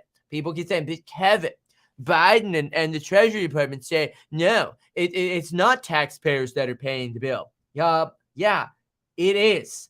These are facilities that were established by the Federal Reserve to take toxic assets and were funded by taxpayers back in 2008 after the Dodd-Frank crisis. It's called the Treasury Exchange Stabilization Fund. It's ultimately what backstops the program when the Fed loses money on the toxic assets they're buying through the BTFP bailout facility. It's the acronym is not by the effing Fed pivot, but that's what it kind of seems like. But anyway, it's wild because when that program actually takes losses, guess who's going to cover the bill? Taxpayers. So it's totally a fraud, in my opinion, to basically call this not a taxpayer-funded bailout. But whatever, let them label it however they want. Their goal right now is to prevent contagion. To me, it just sends a big signal that the Fed's not concerned about inflation anymore. Not only is the Fed not concerned about inflation, but they're able to wake up on a Sunday because they're so nervous about what's actually happening in markets that they realize, oh crap, it's probably not going to end with this one bank. It's probably going to keep getting worse. I don't know. That's just my thesis. I mean, maybe I'm wrong to say people should actually look at an insurance policy and go, that says I'm only insured up to $250K. Maybe I should be smart about where I put my money and diversify. Oh, wait, why would I do that?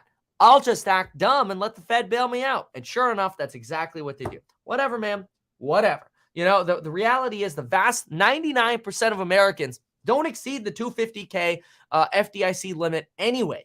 So this is just straight up taking money from taxpayers and bailing out rich people or businesses with lots of money. Now, I get it. There are a lot of businesses who are operating their business paycheck to paycheck, and they're like, but if I don't have access to my capital, I can't pay payroll. Okay, well, you got backstopped. Now, take the lesson.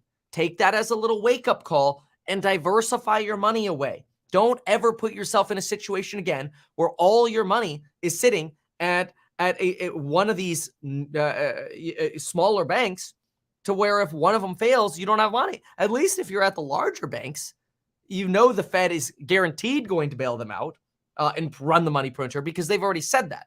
The top 8 are too big to fail, right?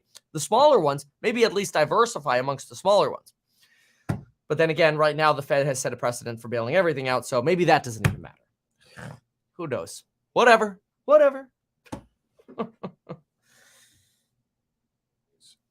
Folks in the extended business and tech community there in the Bay Area, and folks who are active on Twitter and social media. That Venn diagram is almost a circle.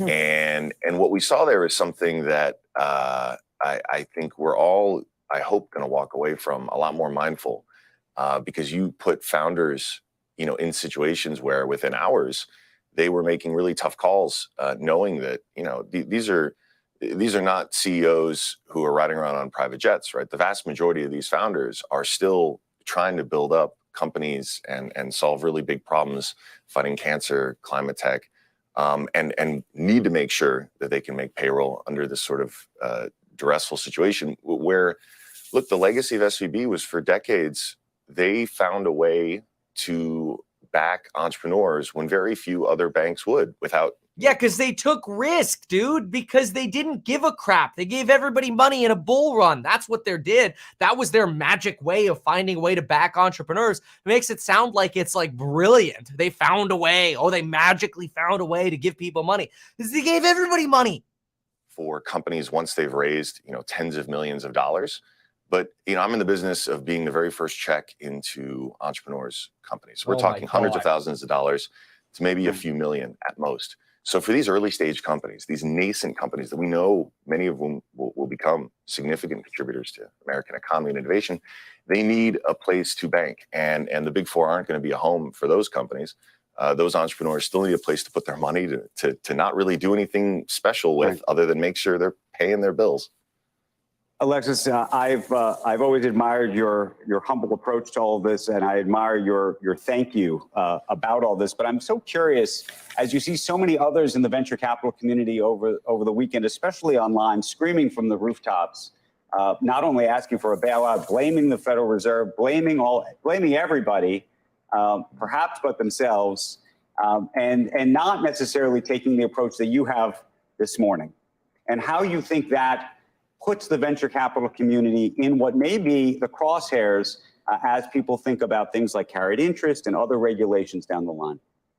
Yeah, look, this is, I think, I hope, I really do hope this will be a chance for all of us to take more stock and more reflection, right? At the end of the day, I take responsibility within my own firm of having that single point of failure. And I think every one of us as leaders need to understand that we have a weight, and it's a platform. I know this is going to sound weird and maybe a little surprising, but I think there are many people in tech and in VC that may not even fully understand and appreciate the impact that they have. And I think for many of us, there were a number of calm voices, a lot of, amazing venture. This is cringe. This is literally a guy on CNBC. Hey, I'm a rich 1%er, I'd like to be the person who invests first in startups. Call my VC firm and we'll write you a check. We're just so grateful the Fed just bailed us out so we could keep writing those checks. What is this? Especially Twitter, in this case, can be a place for ideas to spread quicker than ever. We saw folks posting, outright misinformation about some of these banks over the weekend, who also a few tweets earlier admitted that they held short positions in those same companies, right? This is, you can see the receipts. This is a new era for us as an economy, for us figuring out this distribution of media. And I think, yes, there's a responsibility borne by every one of us, especially those of us who have platforms of influence. And this was so much of what my team and I debated and talked about in those 36 hours, was the signal that we would send, telling all of our founders, the language that we would use. We tried so hard to be as careful as we could to provide the best information and support we can. Also knowing that what we say has a tremendous impact. And it's not just the 100 companies in our portfolio, it's the 100 other founders that they know and the 1,000 other people, or the hundreds of thousands of people following on Twitter that pay attention. And so I hope it gives us all a moment to take that stock and do better. I'm one of the first that needs to do it. Yeah, you're one of the first. Okay, okay. This guy's a tool. Spreading misinformation. As you said, there are receipts, and if the SEC didn't have enough to do already, there's one more thing for them to dig back through.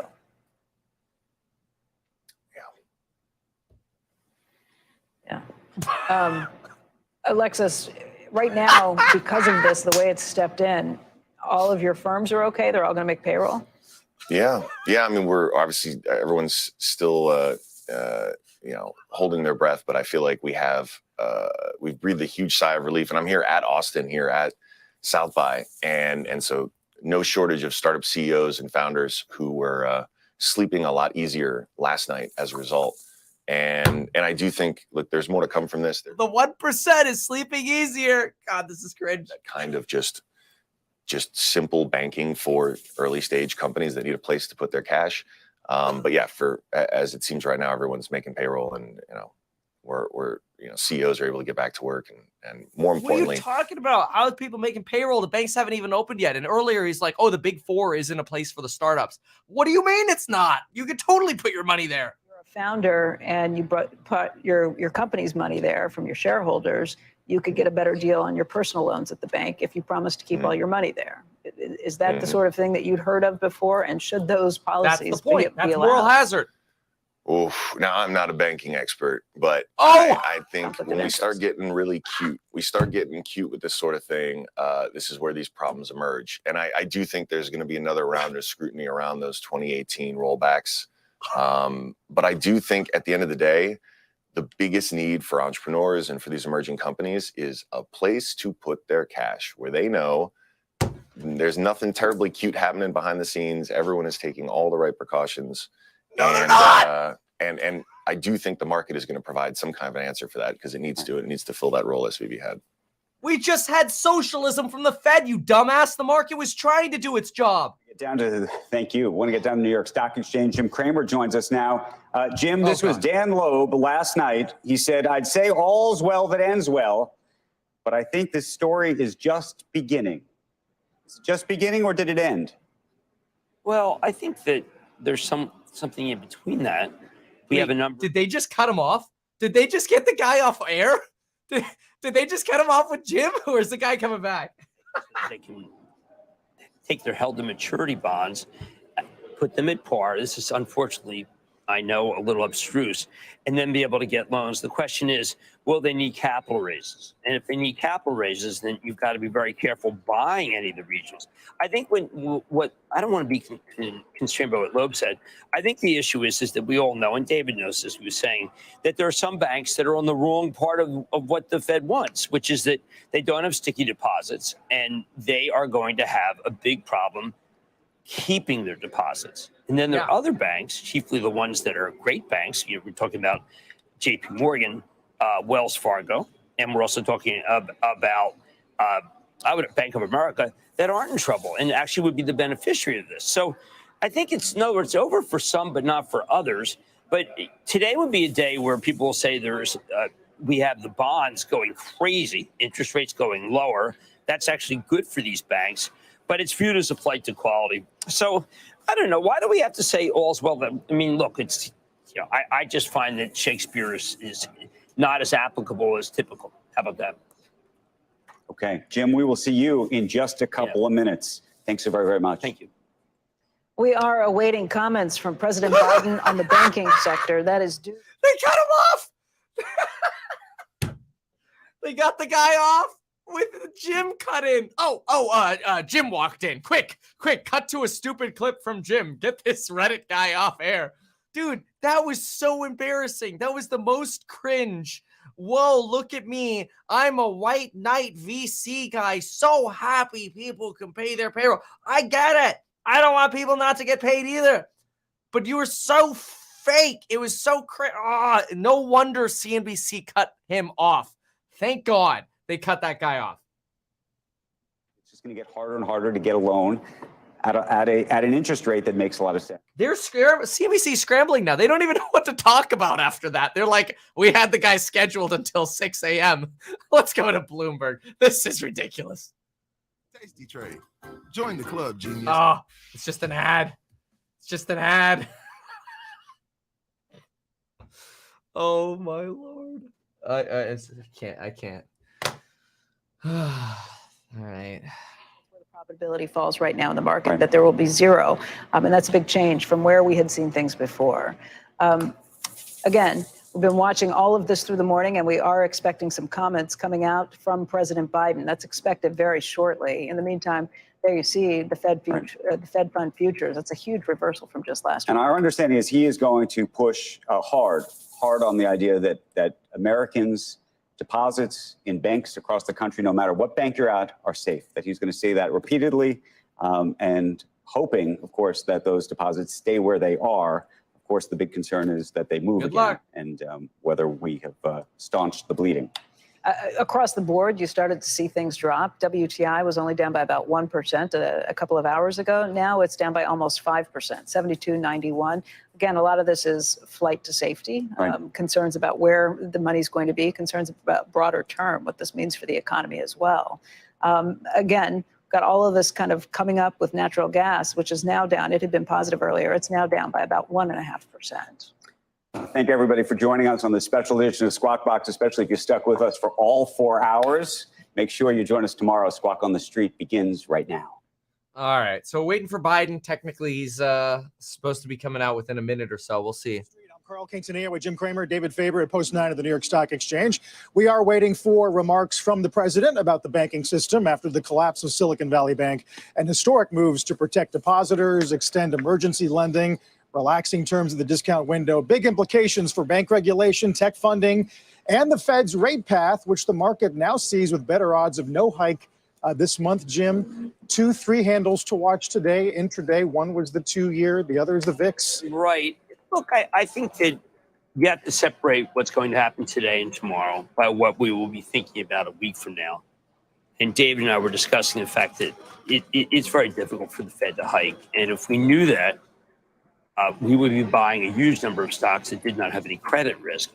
David, I think you'll agree with me that there are some banks that are in trouble that haven't been solved yet, but will be solved because of what happened last night. Definitely. But there's a lot of fear in the system. And there's a lot of fear also that right now that some of the companies that need, let's say that need these pre-IPOs, same number of companies that need these IPOs, these companies will no longer get the business.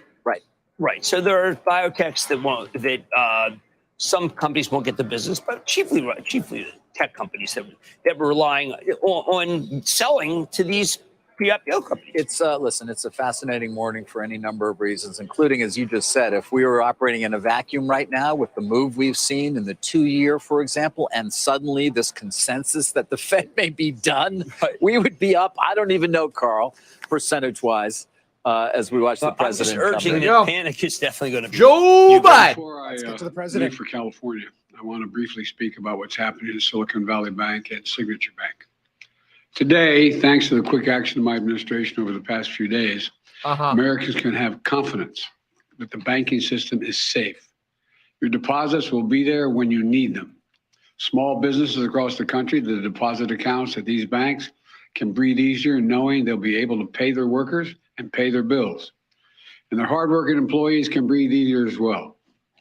Last week, when we learned of the problems of the banks and the impact they could have on jobs of small businesses and banking system overall, I instructed my team to act quickly to protect these interests. They've done that.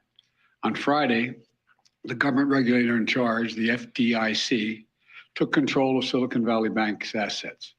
And over the weekend, it took control of Signature Bank's assets. Treasury Secretary Yellen and a team of banking regulators have taken action, immediate action. And here are the highlights. First, all customers who had deposits in these banks can rest assured they'll be protected and they'll have access to their money as of today. That includes small businesses across the country that bank there and need to make payroll, pay their bills, and stay open for business. No losses will be, and this is an important point, no losses will be borne by the taxpayers. Let me repeat that. Right. No losses will be borne by the taxpayers. Instead, the money will come from the fees that banks pay into the deposit insurance fund. Because of the actions that our regulators have already taken, every American should feel confident that their deposits will be there if and when they need them. Second, the management of these banks will be fired. If the bank is taken over by FDIC, the people running the bank should not work there anymore. Third, investors in the banks will not be protected. They knowingly took a risk, and when the risk didn't pay off, investors lose their money. That's how capitalism works. And fourth, there are important questions of how these banks got into the circumstance in the first place. We must get the full accounting of what happened and why those responsible can be held accountable. In my administration, no one is above the law. And finally, we must reduce the risks of this happening again. During the Obama-Biden administration, we put in place tough requirements on banks like Silicon Valley Bank and Signature Bank, including the Dodd-Frank law to make sure that the crisis we saw in 2008 would not happen again. Unfortunately, the last administration rolled back some of these requirements. I'm going to ask Congress and the banking regulators to strengthen the rules for banks to make it less likely this kind of bank failure would happen again, and to protect American jobs and small businesses. Look, the bottom line is this. Americans can rest assured that our banking system is safe. Your deposits are safe. Let me also assure you, we will not stop at this. We'll do whatever is needed. On top of all of it, let's also take a look at a moment to put the situation in a broader context. We've made strong economic progress in the past 2 years. We've created more than 12 million new jobs, more jobs in 2 years than any president has ever created in a single 4-year term. Unemployment is below 4% for 14 straight months. Take-home pay for workers is going up, especially for lower and middle-income workers. And we've seen record numbers of people apply to start new businesses, more than 10 million of them, more than 10 million applications over the last 2 years starting businesses. Now we need to keep this progress going. That's what swift action that my administration over the past few years is all about. Protecting depositors, protecting the banking system, protecting the economic gains we've made together for the American people. Thank you. God bless you. And may God protect our troops. See you in California. Mr. President, what do you know right now about why this happened? And can you assure Americans that there won't be a ripple effect? Do you expect other banks to fail, Mr. President? Should all depositors be protected at all banks? And as the president, no questions, speaking for a shorter amount of time than maybe perhaps some expected, but reiterating that depositors will be protected, management to be fired, investors not protected. And then again, as Gensler this morning, Jim suggested, those who are found of any wrongdoing will be held accountable. Yeah, I mean, I think it's difficult to find someone who exercised their absolute right to be able to invest. All right, let's do a quick summary and some commentary on that. So Biden just spoke, talks about how the banking system is safe. Don't worry, he says the banking system is safe. Your deposits are safe. Yes, because we had just had a whole load of institutional socialism to make sure the banking system would not lose a dime. Now, Joe Biden suggests, oh, don't worry, it's not going to be the taxpayer who's paying for this. Instead, we're just going to raise the fees on all the banks who pay FDIC instead.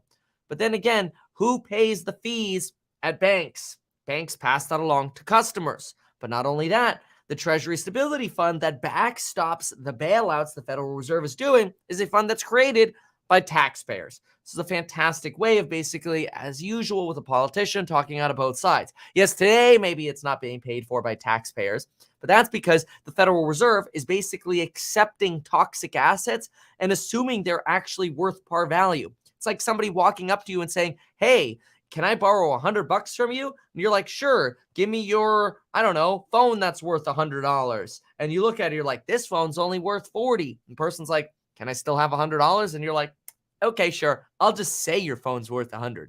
That's kind of what the Federal Reserve is doing here. So yeah, sure, today there's no tax bailout, but could this be increasing our deficits in the future, leading to essentially taxpayers paying for it?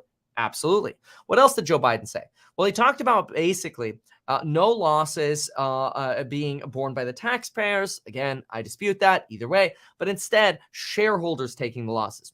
That's fair game. Bondholders and shareholders in banks should lose money if they make an investment that goes bad. That's fair game. Managers get fired. Well, duh. So Joe Biden argues that, don't worry, we're going to go in and we're going to fire the managers at these banks where the banks failed. Duh, you're winding the banks down anyway. Silicon Valley Bank, everybody who works there got their pay increased by 50% for the next 45 days just to help the bank get liquidated. In other words, the government goes in and goes, we're going to raise everyone's pay. Who's going to pay for that? Probably taxpayers. Anyway, we're going to raise everyone's pay 50%, and we're going to wind the bank down. That's what they do. Do that for about 45 days. Anyway, Joe Biden he repeatedly said all depositors can rest assured they'll have access to their money as of today.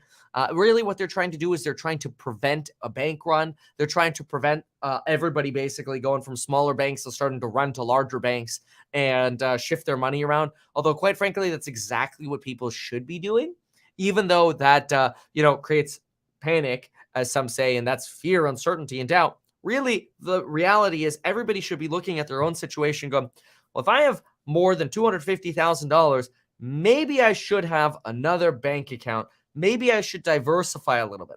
Maybe I shouldn't go above FDIC insurance limits for smaller banks. He talks about essentially how we've made a lot of economic progress in the past 2 years. And the bottom line is, rest assured, the banking system is safe. Your deposits are safe, and we will not stop at this. We'll do whatever is needed. Okay, Joe. Okay. So that's Joe Biden's take on what's going on. I'm not entirely convinced about the taxpayer idea, but hey, you know what? We'll see. In the meantime, the market is not very happy. Unlike what it was yesterday, you've got the 2-year Treasury rebounded a little bit right now, sitting down about 40 basis points at about 4.18. You have the 10-year Treasury down about 20 basis points, sitting at about 4.9. Pre-market, pretty much everything's red, down about 0.75% on Dow and S&P, 0.5% roughly on the NASDAQ. Oil sitting at about down 4.8 to 4.5%. The stock market open is going to be pretty remarkable this morning. I'll be covering the stock market open with course members every morning. I do a course member live stream with course members when the market is open, and we watch the opening bell together and do Q&A and such. But for now, let's take another listen into CNBC here. Let's see what they're saying here. Remember, we've got that coupon code for St. Patty's Day. Prices will be going up next week, and you get a price guarantee when you join. But prices generally trend up over time. And I think that we have to be responsible right here. I can tell you that there's a lot of people who I felt were irresponsible. I don't want to bother with finger pointing. That you can take the whole show about finger pointing. That doesn't help anybody at home. I think we'll probably get to that in time. Right. Yeah. I mean, I think that you have to look at what to do today. Okay. So the market's down. Who has no credit risk and no exposure to these banks? Well, that's the drug companies, who conceivably could have exposure to the clients of Silicon Valley Bank and therefore not be able to do as much business. That's the techs. Who do the food? What does this have to do with Campbell's Soup? I mean, I'm saying that if you decide that this takes down every single stock, well, there are some that will be bought tomorrow. And I don't want to say this is something you should join. The ones that we're picturing right now, I mean, you could argue, why are we picturing them? Well, because they might not have enough sticky deposits, sticky meaning retail, to be able to make it so they don't need to do a capital raise. You're talking about the table, the chart that Symbolist published yesterday. We should understand. Just explaining what an outlier SVB was. Okay, there's a fellow by the name of Michael Symbolist. He is indeed a friend of mine. We did go fishing together in Panama, but he does a fantastic thing called Eye of the Market, which is read by a lot of people. CNBC, by the way, on our site we have it. He put together an actual graph that has most of the banks that we're dealing with, and what you can see is that J.P. Morgan is in phenomenal shape. Yeah. Wells Fargo's in great shape. Yeah. But there are banks. What he did was look at the loans plus securities as a percentage of deposits. And what's on the far right, let's just say you don't want to be there. On the far right, lower. All right. Now, Citi's on there, and that's a little bit. They don't have sticky deposits. Yes, but it's a little misleading too. It is. Well, we don't want to say it's misleading. It just happens to be the case. But it's a big bank, and I don't want to put it in there. But if you notice, right next to it is SPNY, which was closed. What I wonder, Jim, is some of the other ones, a PNC. Well, those are the difficult or U.S. ones. Bank. Are they potentially a USB in a position to acquire here? Because it's still unclear to me that J.P. Morgan. I mean, they would need the government to say, okay, we'll let you get even bigger. And of course, what has happened over the last few days? Well, the big have gotten even bigger. Well, Bank of America and J.P. Morgan. We don't know the numbers, but it has to be many billions in deposits they have taken in. Look, is it not in the interest of the federal government to keep community banks and smaller banks? I don't know. I think it's in the interest of the best banks surviving. Of course, we don't just want like 4 big banks, right? We want more than that. But anyway, let's jump on over to Bloomberg. Let's see what they're saying in response to this. Let's take a listen in here. Market and inflation really aren't giving the Fed signs that it can pause just yet. So, Zach, what do you make of this move at the front end of the curve? Not just in the US, but in Europe too, in Germany? It's a huge move, and it's showing that market expectations have repriced significantly, and I think that makes sense more so from a terminal rate perspective. I'm not so sure that the Fed or the ECB or other major central banks that still need to tighten policy to address inflation are done just yet, but it makes a lot of sense to us that we're not going anywhere near as high as as the market had been priced for last week, as taking out those potential additional incremental hikes seems unlikely given the unexpected move and just all of the uncertainty that's in the market now. Well, the last month has been fair game. All right. The year is 2035 and Kevin opens his first bank hack. That'd be funny. Hey, maybe. Hey, all right. Look, I've got to go. Thank you so much for being here. Check out the courses, a link down below on Building Your Wealth. I'm going to jump over to the course member live stream after I make a cup of coffee. Remember, you get lifetime access to those course member live streams. So whether you want to ask questions a year from now or a month from now or today, Join me there. Love to have you. Most popular bundle, by the way, Stocks and Psychology of Money and Real Estate Investing. With that drop in bond yields on the 10-year Treasury, mortgage rates are going to fall. So we might be getting a little closer to needing to get into real estate. So buckle up. Let's talk about it in the course member live stream. Thank you so much for being here. We'll see you in the next one. Goodbye.